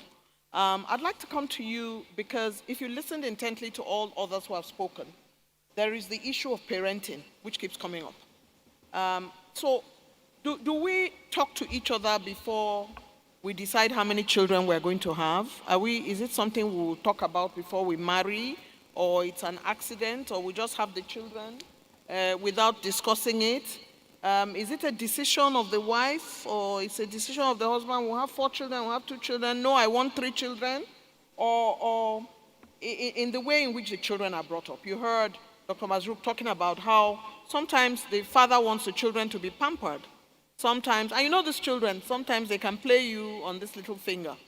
Everybody will twist you around when they understand how to get in between. So let's hear your position about how many children should we have? How should we bring up the children? Well, like the other speakers have spoken from the beginning, marriage is a serious business. And in coming into marriage, there should be intentionality and there should be deliberateness. 2 people must come together. And that is why in marriage, there is need for 2 couples that wants to come together. There is need for them to do what? To have a time of what? Courtship. Courtship is very, very important because it is in this courtship period that the business of marriage in the first place is a covenant, or I would say a contract or an agreement. It is in this place that everybody will begin to do what? Air his or her own view. The woman says, I want 5 children. The man says he wants 3 children. They should come together, do what? And strike a balance. In this period, the man will begin to say, well, the need for us to have fewer children is this. Raising up children is not a child's business these days around. School fees, the school fees of a nursery school child, you can use it to train the whole 4 or 5 years of university graduate when we were growing up. So, and the earning power, the salary power, so to say, to raise these kids or pay their school fees is not that easy. So because of that, they have to really sit together, discuss the financial implication. And also in this particular issue, health issues are supposed to be discussed. Maybe the wife has some other ailment or one thing or the other. They also have to take time to look into it deliberately. And they will consider their earning power individually and collectively. When they have reached that point, they should decide how many they want to raise. But I also tell you that they can even come together and say, we are going to have what? 1 boy, 1 girl, or 3 children. I mean, the Nigerian society is adopting the 3 children style. So, and at times, the God factor comes in. There is what? That accidental discharge. We don't born finish. Where they come from? You understand? But I also want to let us know that for parents that are raising children, and you have decided that when we come into marriage, we are going to have just 2. We are going to just have 3. And the next one come. In raising that child up, psychology plays a lot of role. Make sure you love that child very well. Don't use that you came by accident. You have come to disrupt our plans because it will still do what? Affect the family. So my take is this. Understanding is very, very what? Is key. And again, marriage is what? A commitment. Before you come into marriage, you must do what? As you say, as I'm entering, there is no what? There is no more exit. divorce is what? Out of question. And when you see that there is no way to do what? And for the couples, you don't say I. Individually, we say what? We. So when they begin to unite their views together, I think it will go a long way in determining the number of children that will be raised. Thank you very much. Your Excellency, distinguished ladies and gentlemen, I'm going to give each panelist 1 minute, targeted, and then 30 seconds each to round up. We are coming to the end of this very exciting panel session on strengthening families and strengthening marriages. You heard from our last speaker, who has explained that understanding is critical for going forward in managing children and the number of children we're going to have. So I'm going to go to you, Dr. Mazruk. In terms of mental health, you know sometimes when you're living with someone, like you had Pastor Dada say, if you marry someone and he's doing or she's doing something you don't like and you take it the rest of you, you can have a breakdown. And so how do we manage issues of health within the family, especially mental health, and how do we support each other? In a couple of sentences, 1 minute is what you have for that question. Well, we need to understand the dynamics of contemporary society. There's no way you can have an effective mental health management without consulting the doctor. So first of all, in spite of our acceptance as people of God, we should also try as much as possible to consult doctors, to have periodic medical checkups, to try as much as possible to speak to psychologists, counselors, those who will help us to manage our health, our mental health. We should also not rely solely on that. We should know that we are children of God. And in the end, we will also rely on Almighty Allah. And once we do that, in the end, we will not remember the discomfort of our struggle to maintain marriages, but the comfort of our success in building healthy marriages. Building healthy marriages. Dr. Mazruk, thank you very much. Pastor Dada, I'm coming to you with, should I be married to somebody who has a completely different belief system?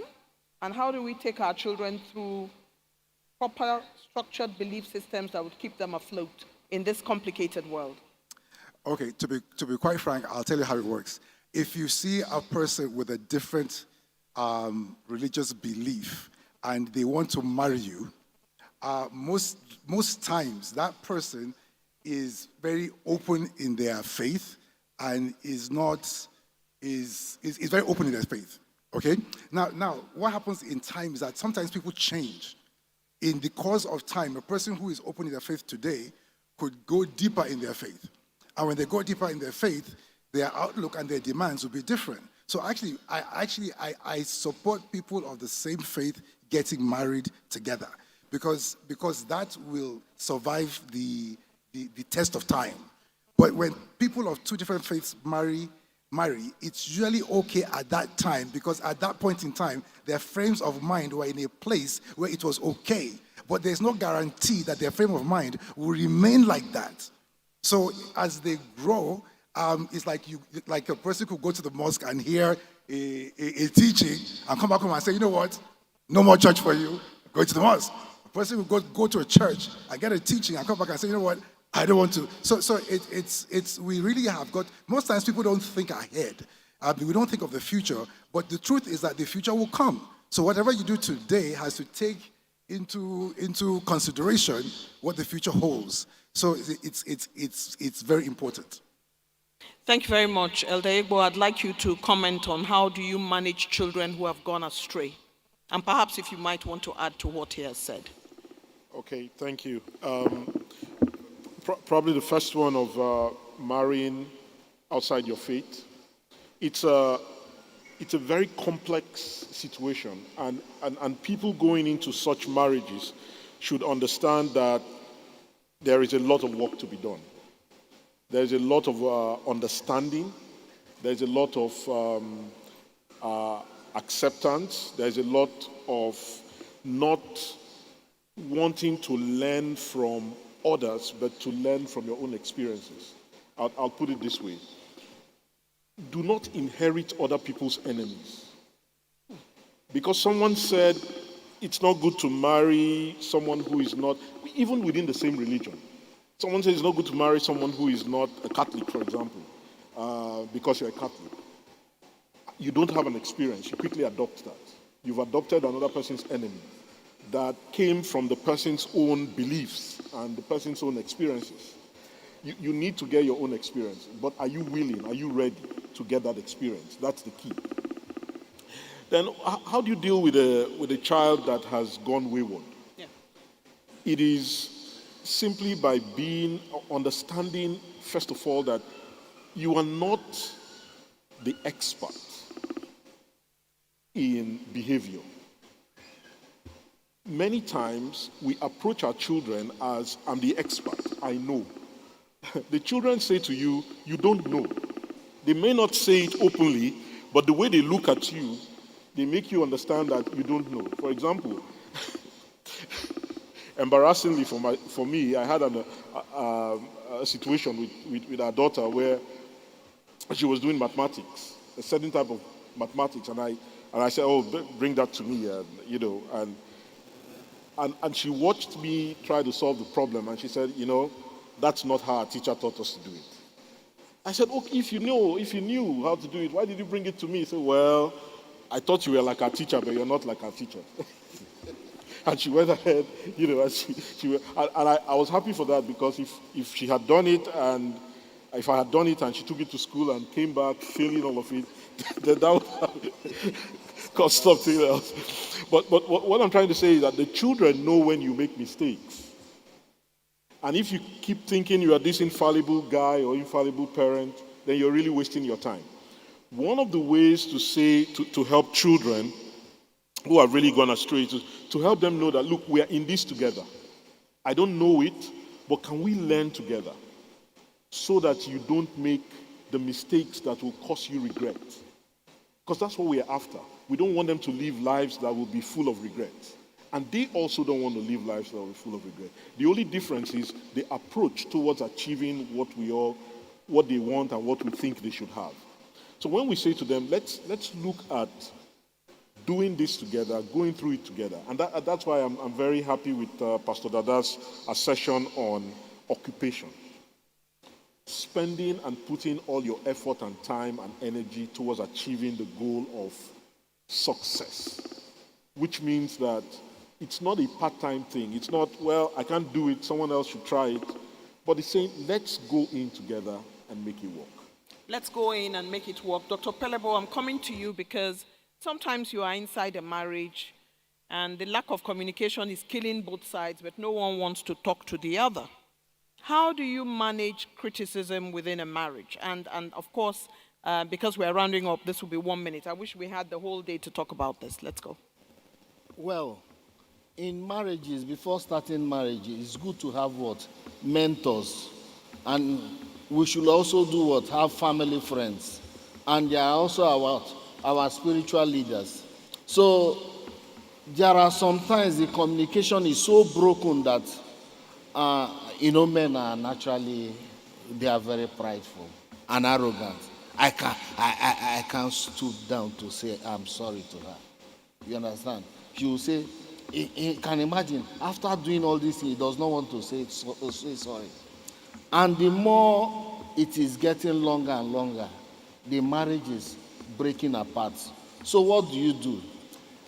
In that way, since I can't go to her and she can't come to me, we can go to our spiritual leaders, our family friends, our mentors, to do what? And open up to them. And they will do what? And they will call us. So in that kind of atmosphere, even though as a man I'm proud and arrogant, he will not say, okay, tell us, sorry. You understand? That way, you have beaten it down. Then she can say, tell and say you don't accept. I accept.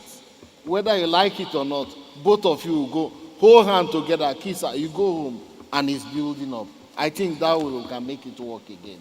Thank you. I agree that helps and that can make it work. And so marriages and married couples must look at how to make up in difficult circumstances. And finally, taking the last question, Iniobong, I would like you to take a look at infertility in marriages. And while that is a tough question and not enough time for you to discuss it, I'm sure there'll be many people when we go to lunch and all of that who can have a conversation around it after here. But infertility in marriage, can I decide I want to adopt a child without telling my husband? Infertility is a very sore point for couples. There was a time in my life I wanted a daughter desperately. Well, it was my second child. I have 4 children. So I went to the market and, by faith, started buying things for girls. I now got to the scanning center. It was close to my house. And when I got on the table, the doctor just went, see, big, this thing. You have a boy, come down. I was like, doctor, no. I wanted a girl next. He opened his drawer and said, you see all these files? These are files of infertile couples. You are ungrateful. You're thinking of dictating the sex of the child while some people don't have at all. So the truth is that infertility is a big, big problem for most couples. And to manage it is a problem because sometimes one couple has moved on to say, I'm ready to adopt, while the other couple is still holding on to faith to say, I believe we will have our own.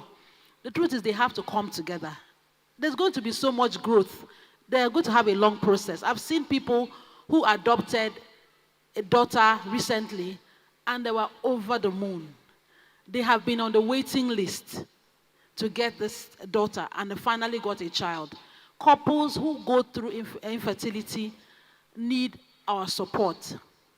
That's not the time for you to say, Madam Nawa, you don't tell. Yes, people are very insensitive. Naturally.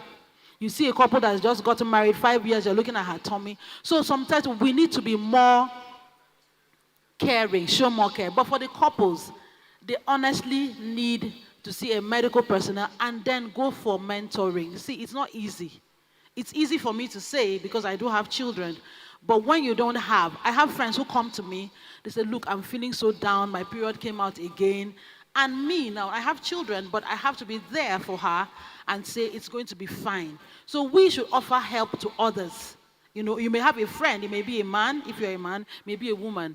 Infertility is a great sore point for families.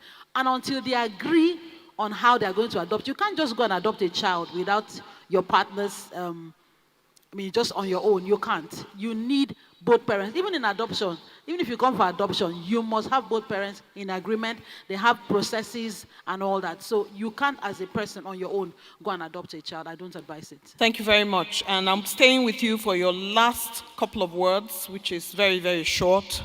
What is your thought at this time? Wow. I want to address the younger females in marriage. If you're just coming in, the first few months will be heady. Then after a while, it's like the scales will fall from your eyes. And all of a sudden, you start noticing things you didn't even notice in courtship. You are in marriage, it is going to be work. But I want to let you know that if you are committed towards making the marriage work, irrespective of your differences, irrespective of your background, it will work because you want it to work. Please do not listen to people outside who are very negative. Be careful of the information you take in. Right now, there is this wave of divorce across the globe. Especially in Nigeria, right now, everybody says, I can't take it anymore. Now, it's not because, I'm not talking about abusive relationships. I'm talking about regular issues that, you came from a family. In your family now, if you are 5, there is one, they say, that one, the head they touch, leave them. There is one, they say, no, that one is kind. So when you get into a marriage, you're going to marry either that one where the head they touch, where you don't know. So get ready. God has put you there for a purpose. Two of you cannot be the same kind of people. You're going to be almost opposites. So get ready. After the enjoyment, get ready to work. You're going to have to love that man. I'm speaking to the women. You're going to have to respect him and watch and see what will happen. Thank you. Watch and see what will happen. Thank you very much. Dr. Pelebo, your thoughts very quickly.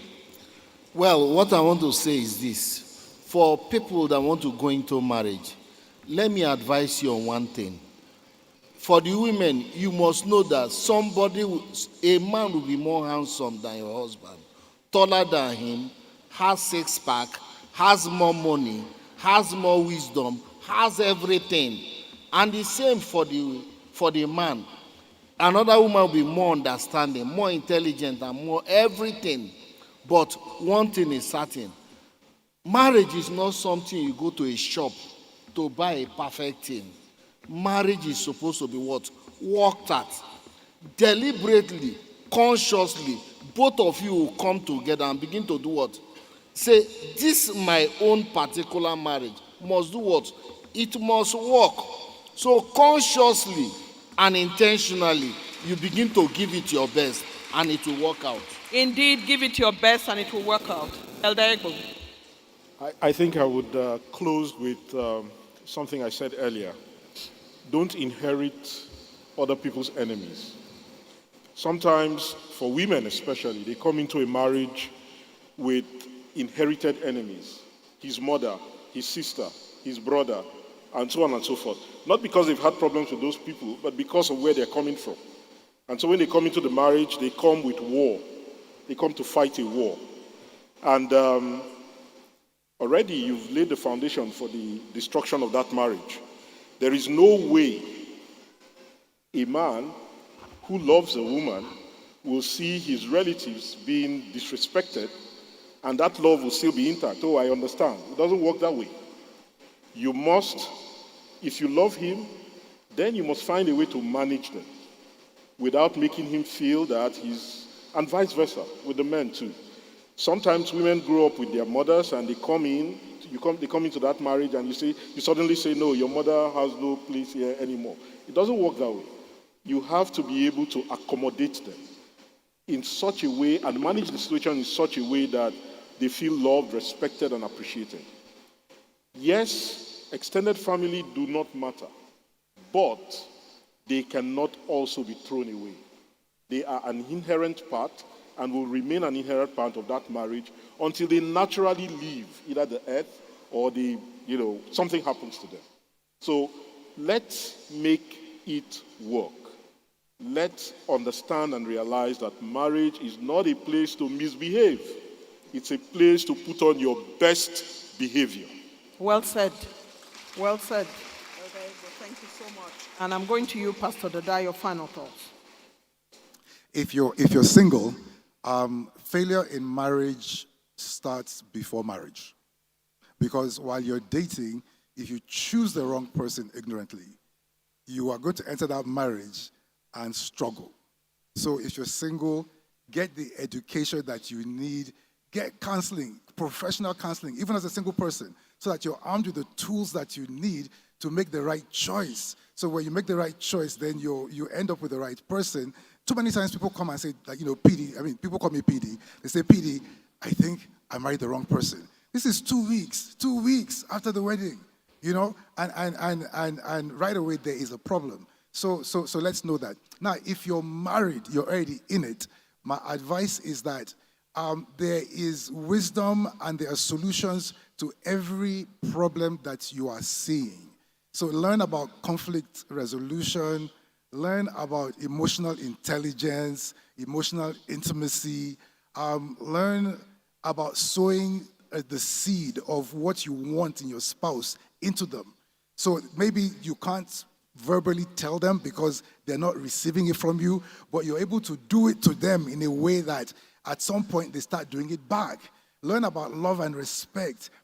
All men are wired to need respect. When you love a man, he receives it as respect. When you respect a woman, she receives it as love. Women need love. And you've got to understand this and do these things intentionally, not because you feel like, but because you know this is what you have to do. If your husband is treating you badly, Don't respond to your emotions.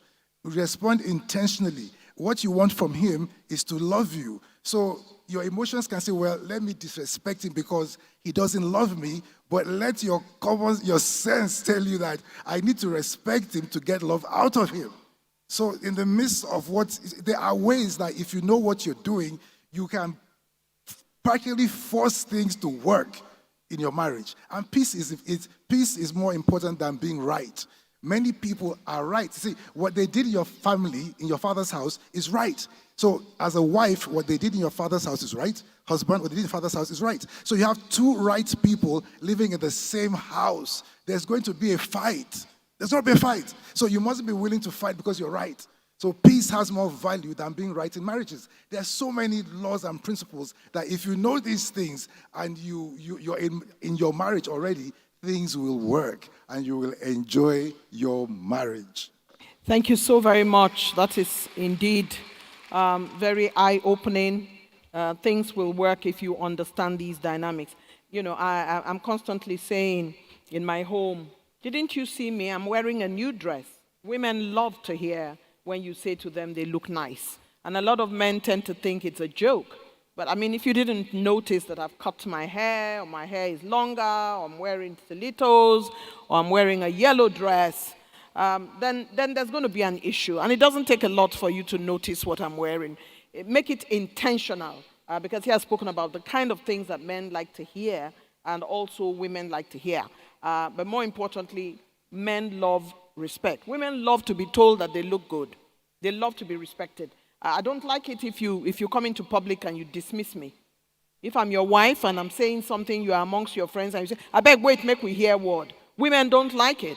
I don't know any woman who likes it across the world. You need to give the woman a voice, respect her, carry her like an egg.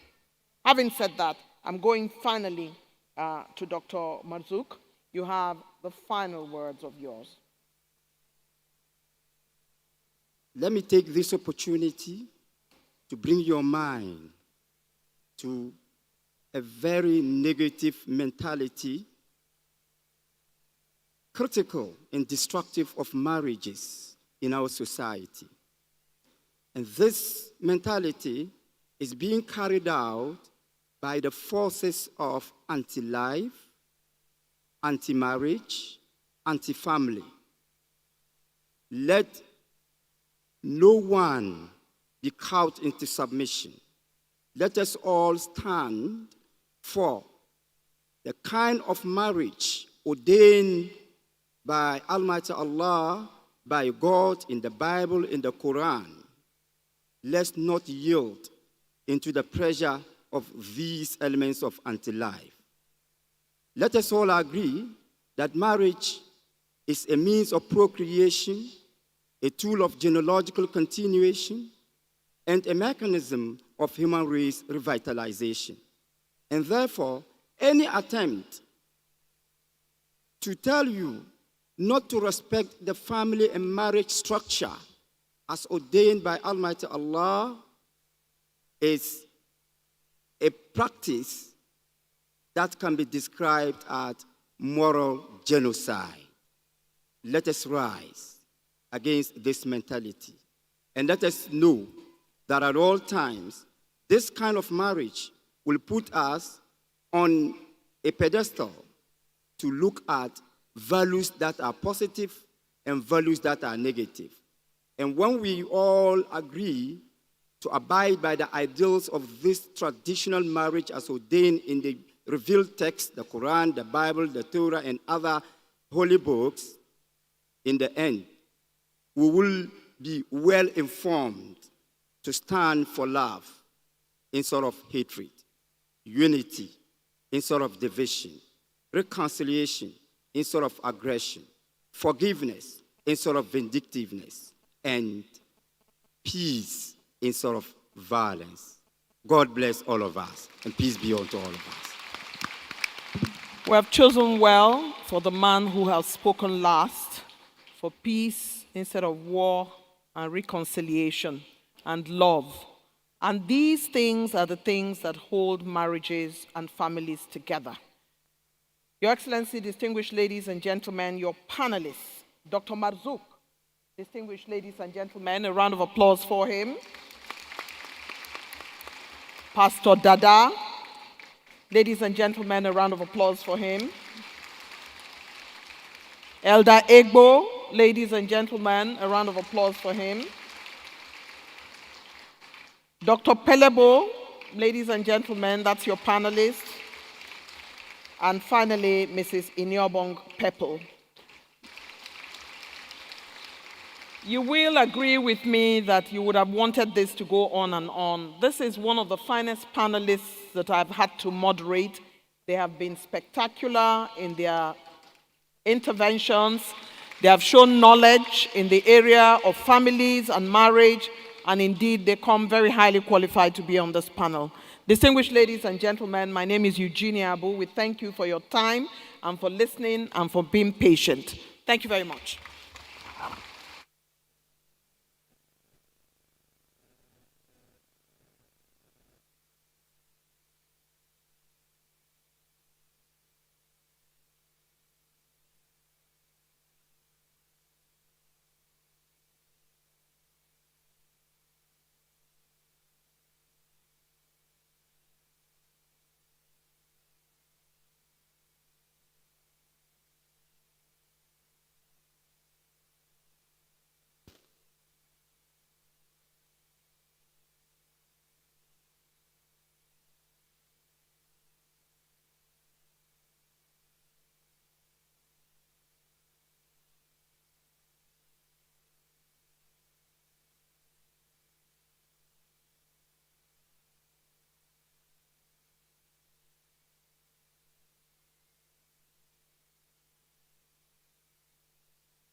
A round of applause for the panelists once again.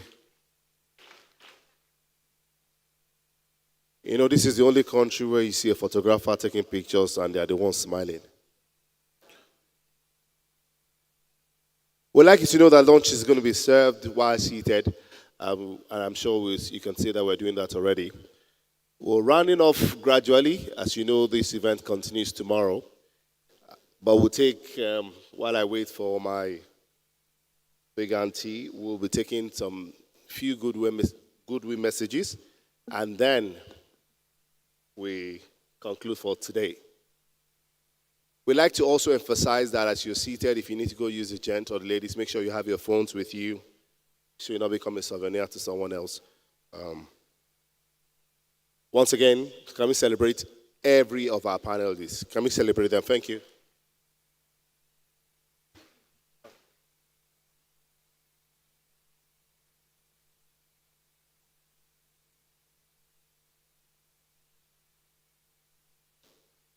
Distinguished ladies and gentlemen, participants, I'd like to hear a very big round of applause for non-Nigerian delegates in the room.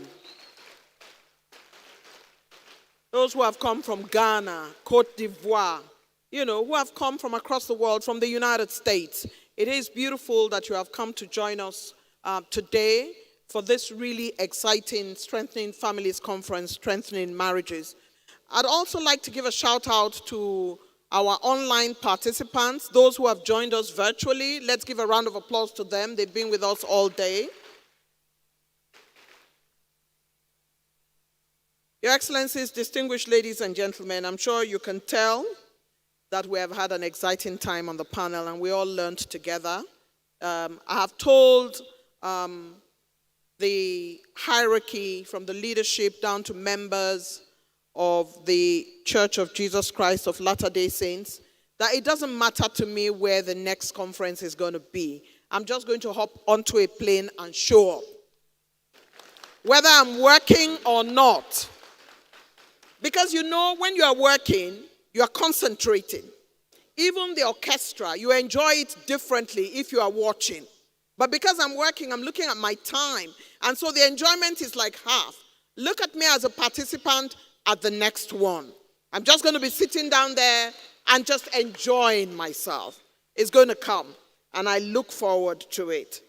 This is the time, distinguished ladies and gentlemen, when we bring to the podium our goodwill messages, and we'll keep them all at 2 minutes each.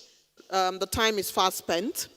I would like to ask Funshaw to give me the representative of Veritas University, the Catholic University in Abuja, and they are going to come and give their 2 minutes goodwill messages before, if you can see in your program, everybody else will be speaking.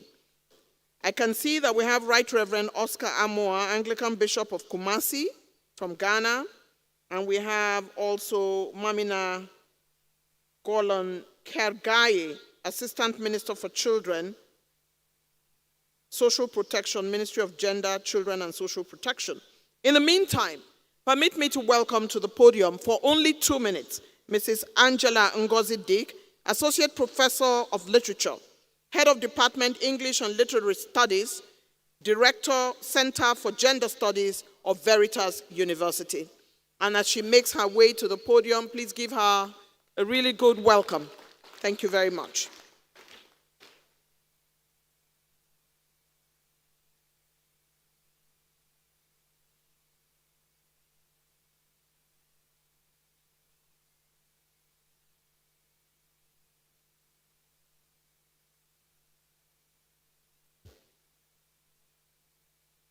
Your Excellencies, organizers of this conference, in a special way, I want to recognize Virginia Abu. I salute you all. The message from Veritas University is very brief. The title of this conference and the theme is very appropriate and apt to the changing world in which the family is receiving huge punches from modern technology.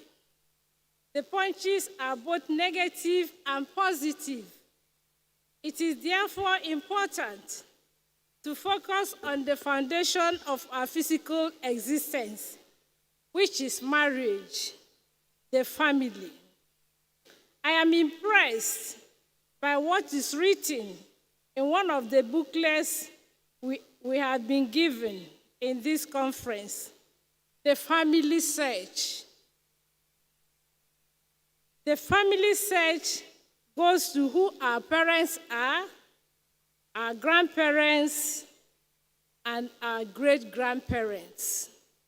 That is to say, every human being is situated in a family, and it is important that we protect this family, no matter the finances involved, the technological influences involved, and our own personalities as spoken by the discussants.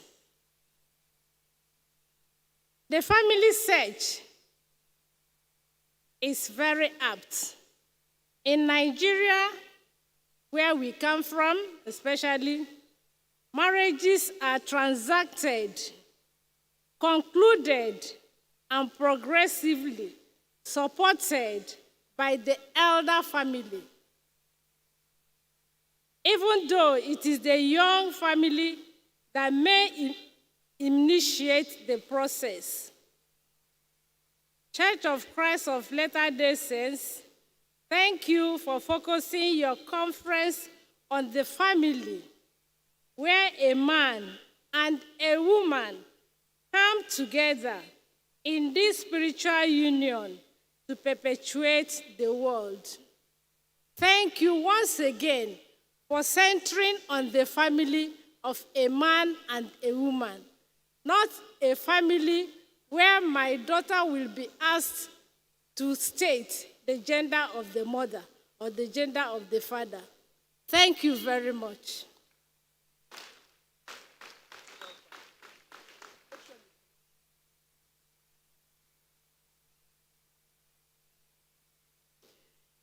Distinguished ladies and gentlemen, Mrs. Angela Ngozi Dick, Associate Professor of Literature and Head of Department, English and Literary Studies, Veritas University. And of course, as you heard, she's also Director, Center for Gender Studies. Thank you very much. We appreciate you. We're moving very fast now. Lunch is being served in packs. Make sure you have something to eat. I'd like to invite very quickly Right Reverend Oscar Amwa, Anglican Bishop of Kumasi in Ghana, if he's here, to come and do his 2 minutes intervention for us to hear his Goodwill message. Right Reverend Oscar Amwa Akwaba, we thank you so much for coming.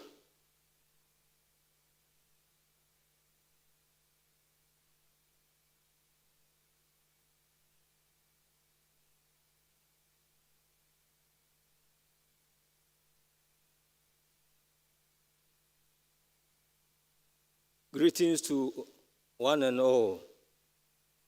I am standing on the protocols already established.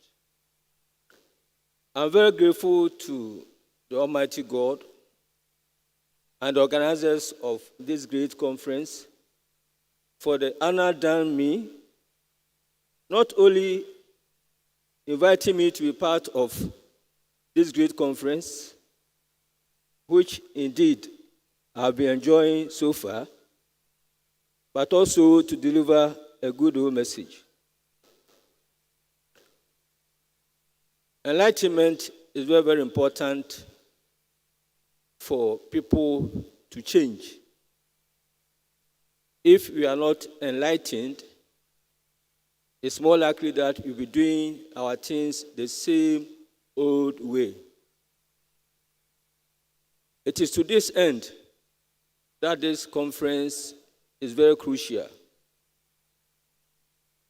When God speaks to our hearts and minds, His light shines on us, and we begin to see clearly. We begin to have a better view of His purpose and plan for our lives. The family, which has been the oldest institution in the world, was established by God Himself. And if you play the game according to its rules, we are certainly more likely to succeed.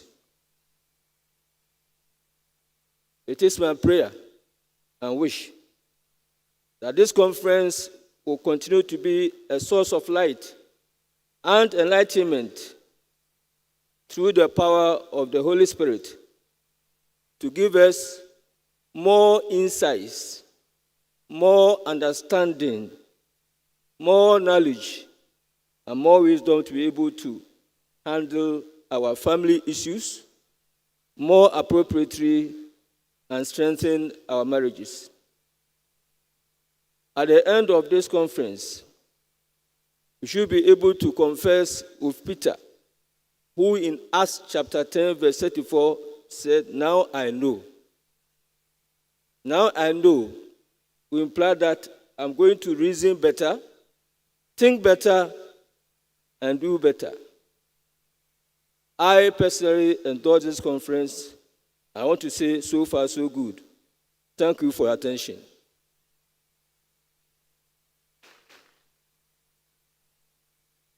Thank you very much, Pastor, and I truly appreciate the Right Reverend Oscar Amwa, Anglican Bishop of Kumasi in Ghana, your Lordship. We thank you for your intervention. You have given us the nuggets for processing families, and you have taken Bible quotations to support it. Your Lordship, we thank you so very much, sir. We appreciate you, and also for keeping to time. And finally, in the Goodwill messages, we have Mamina Gorlon Kargai, Assistant Minister for Children and Social Protection, Ministry of Gender, Children, and Social Protection. Is the Assistant Minister here? Oh, there she comes. Thank you very much indeed. Let's receive her with great warmth. My program does not tell me what country, and so when she gets here, she's going to inform me. one of those African countries that I'm dying to go to, just looking at her dress. And so she will tell me. Kel Paye, what country is this? Oh, she's from Liberia. I have been to Monrovia, and so it's good to see you. Welcome. Pleasure is mine.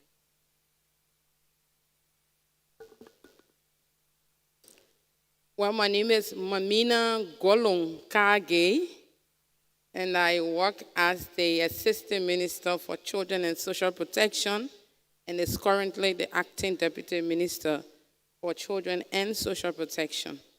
To my esteemed guests and participants, permit me to say all protocol duly observed. It is a very great pleasure for me to be here today at the Church of Jesus Christ of Latter-day Saints annual Strengthening Family Conference here in the beautiful city of Abuja.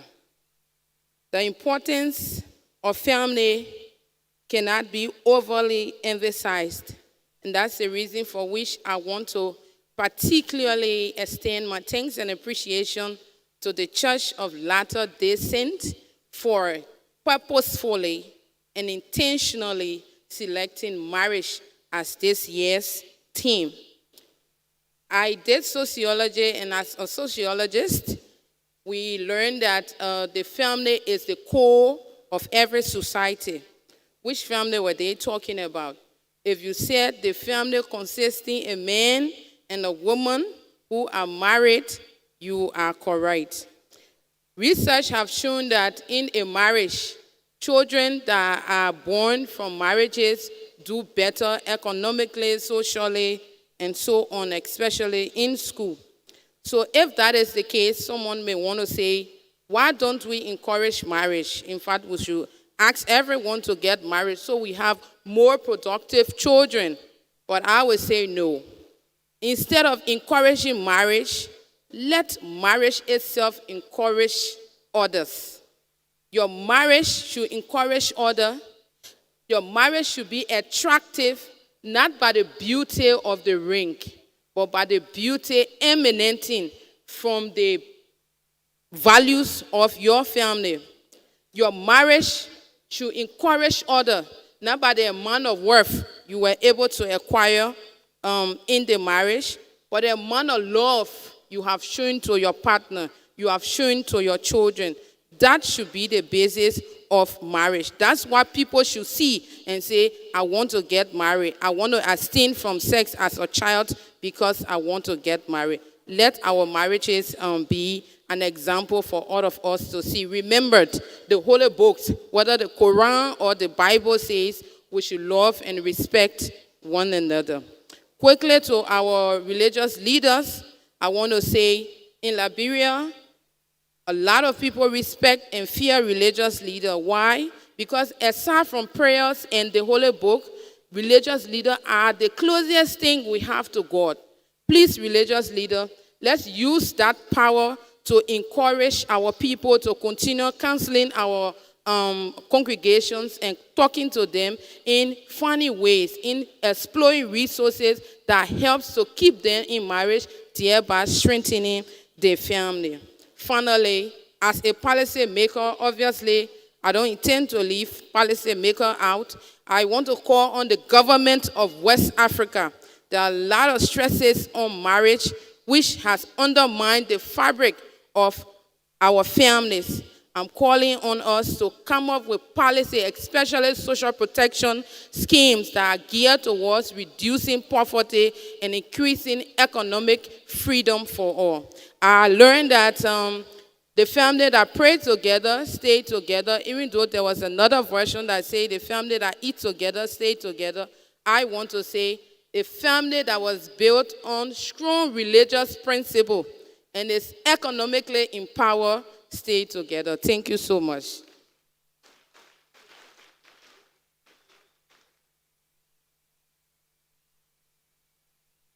Yes, indeed, we need state and non-state actors to protect marriages, because the foundation of every nation is really if marriages are more successful.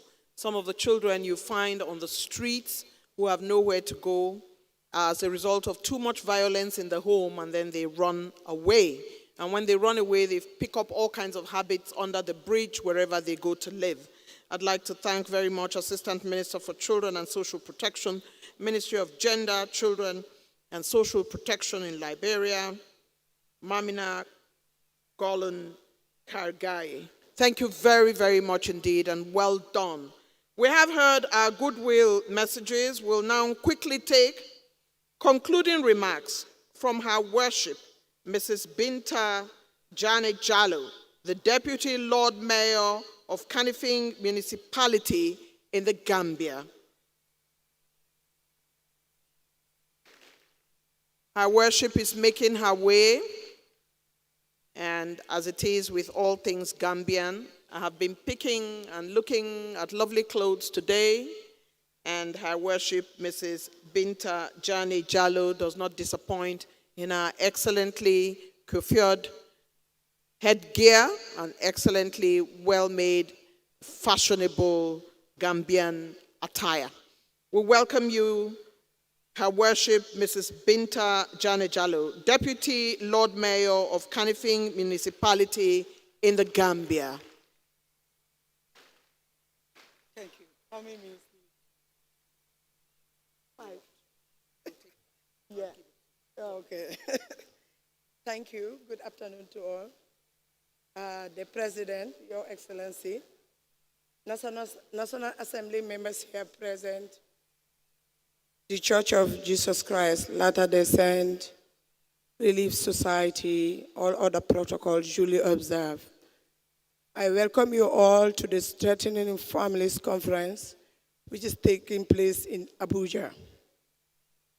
I am Binta Jane Jallo. I am the first female deputy mayor of Kanifing Municipal Council, a newly elected councillor representing a community in the Kanifing municipality.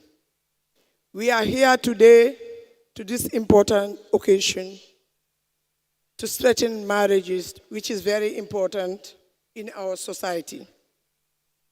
I would like to begin by thanking the Church of Jesus Christ, Latter-day Saint, for the kind invitation to join you here today, and wish to congratulate them for the work that they are doing to strengthen families across the globe. I believe that in any given society, tackling poverty and promoting a strong, cohesive society must begin by the strengthening of families through the union of marriages and the promotion of such discussions. Efforts need to be made at all levels, starting from the grassroots level through the highest ranks of government. Ladies and gentlemen, we do have a duty both to level the playing field on promoting discussion on the importance of marriages and working to strengthen them. As a couple, marriage partners require development skills like communication, patience, tolerance, respectfulness, emotional maturity, planning problem solving, negotiation, resourcefulness, integrity, commitment, reliability, and parenting skills, among others. Combining all these elements give a profound connections, which is important to forge a bond with our partners that cannot break easily. In marriage, partners need to work as a team, supporting, complementing, and remaining committed to each other, while consistently nurturing their relationship. In conclusion, ladies and gentlemen, I wish to state that through meaningful awareness and creation on the need to strengthen the family and marriages to as a basis for meaningful development, we can gradually become agents of positive change. I wish to thank all the organizers on behalf of my humble self, the Lord Mayor of Kanifing Municipal Council, the government of the Gambia, the Latter-day Saints, Church of Jesus Christ, and organizers, I thank you all. Thank you.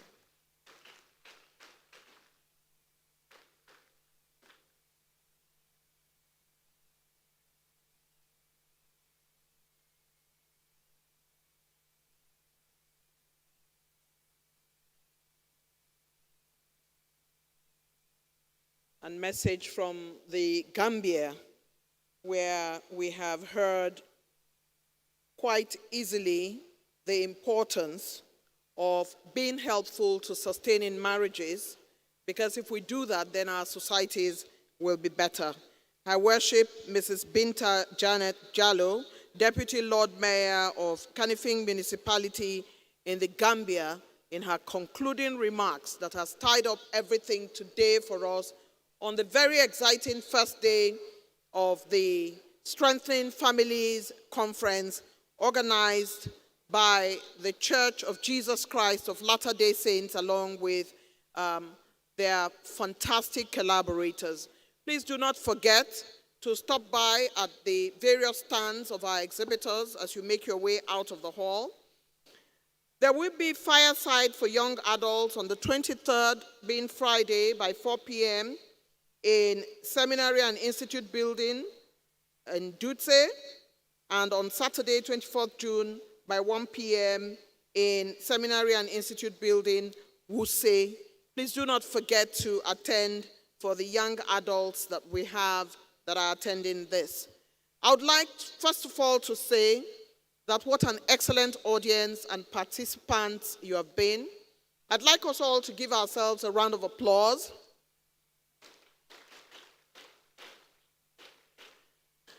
We celebrate ourselves because we are worthy of celebration. We have been here the whole day. It is because we do believe in how important marriages are to building societies. It's time now, before we take the closing prayer, to show the 2024 Strengthening Families Conference montage. Media, if you are ready, so am I. Strengthening the Families Conference 2024 montage.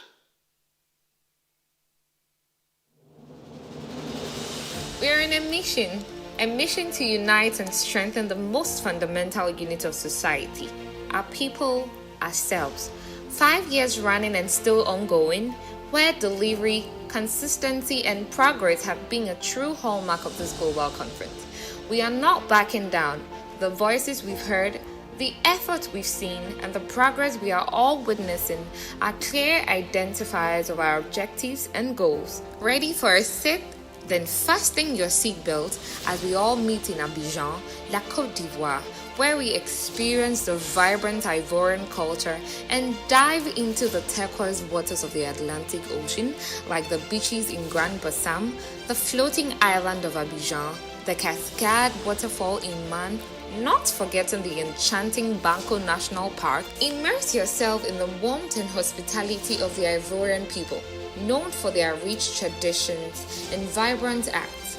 Join us for a transformative experience that celebrates the essence of family and creates lifelong memories. Our conference will be held in the heart of Ivory Coast, a landscape of extraordinary diversity and unparalleled natural wonders. Mark your calendars for the Strengthening Families Conference 2024.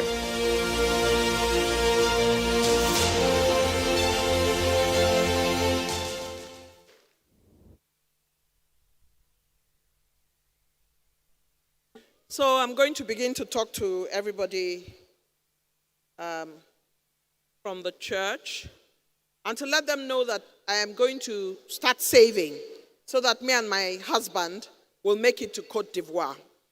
Like I told you earlier, we're 40 years this year. So next year we're just going to pack our bags and go to Côte d'Ivoire. After the conference, we'll also then have a small honeymoon in Côte d'Ivoire. You know what I mean? So we're going to be doing that. So we're preparing very hard to make our way to it. It looks absolutely stunning, and so we will go. A couple more announcements. Come early tomorrow. Please look at your program. Try and come in on time so you don't miss out on anything. There are lots of activities. Please take pictures and make videos and post with our hashtag SFC23. Come with questions tomorrow for the panelists and go to watch the National Cultural Troupe outside performing. Tomorrow also, I have watched some of the performers.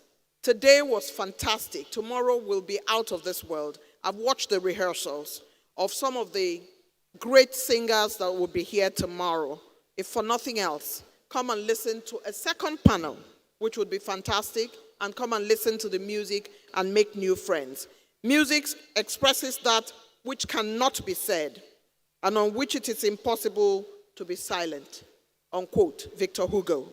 It's time now for us to take the closing prayer.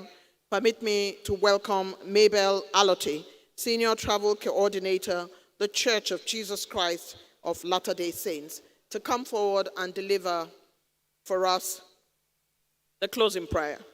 I note that she's Senior Travel Coordinator, Côte d'Ivoire, here we come.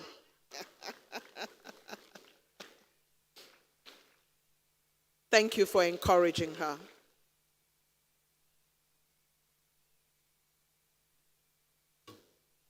Media, we will close with the national anthem. We started with it, but it will be instrumental. I hope you have it.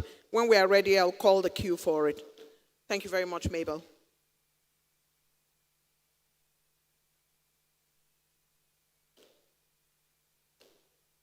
Our kind everlasting Father in heaven, we are so grateful for bringing the day one of SFC into a successful end. Our hearts cannot express the gratitude we feel. At the center of it all, it is thee that we see. We are grateful. We are grateful for the beautiful talent we experienced at this conference. We are grateful for the joy that we felt in this conference. We are grateful for our collaborators that has imparted in our lives, one way or the other. We pray thee, Father, that thou will bless their handiwork, enlarge their coasts, and expand their territories, that they may affect thousands of lives and millions of lives in this world. We are grateful for our leaders and all dignitaries that have been able to accept our invitation to celebrate with us this day. We say, Lord, we thank thee. Father, as we depart here to our various homes, we plead with thee to go before us and let thy angels be our reward. Let love lead us. Let virtue garnish our thoughts, and let patience be our anchor, that we may be strong in our weaknesses and endure to the end. We ask thee, Heavenly Father, to help us, that whatsoever we have learned this day, we will write them in our hearts. That, Lord, thou will use us as a vessel to be an ensign in our various homes, in our communities. Father, we acknowledge thy word that says that to whom much is given, much is required. Lord, we have heard enough. We plead with thee to help us to be great example to all those who come across with us. Let our light shine towards men, that they may see thy good deeds and glorify thy Father in heaven. Heavenly Father, we will not leave thy presence without committing the poor and the needy, the sick and the afflicted, the street children. Father, they are so dear to us. We plead with thee that thou would find means of comforting them and providing for them. We know that they being on the streets is no fault of theirs. The adversary is very much aware of the great talents they have and the great future they have. That is why they are on the streets.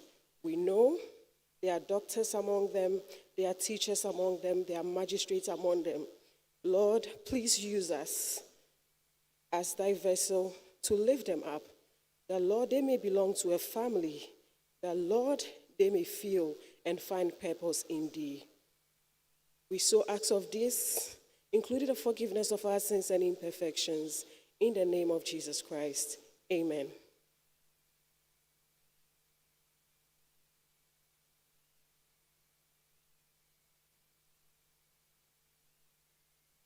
Thank you very much, Mabel. She has brought us to great peace. Please be quiet. We will be taking the national anthem before we leave. I'd like to commend you for being, like I said, an excellent audience on the first day of the Strengthening Families Conference, day 1, by the Church of Jesus Christ of Latter-day Saints in collaboration with so many other collaborators. I'd like to thank Dome, Funshaw, and Sako for being such excellent support systems for this work that we've done today. And on behalf of the team that have put this together, it has been my pleasure to serve. My name is Eugenia Abu. It's time now for us to rise for a salute to the nation, the national anthem.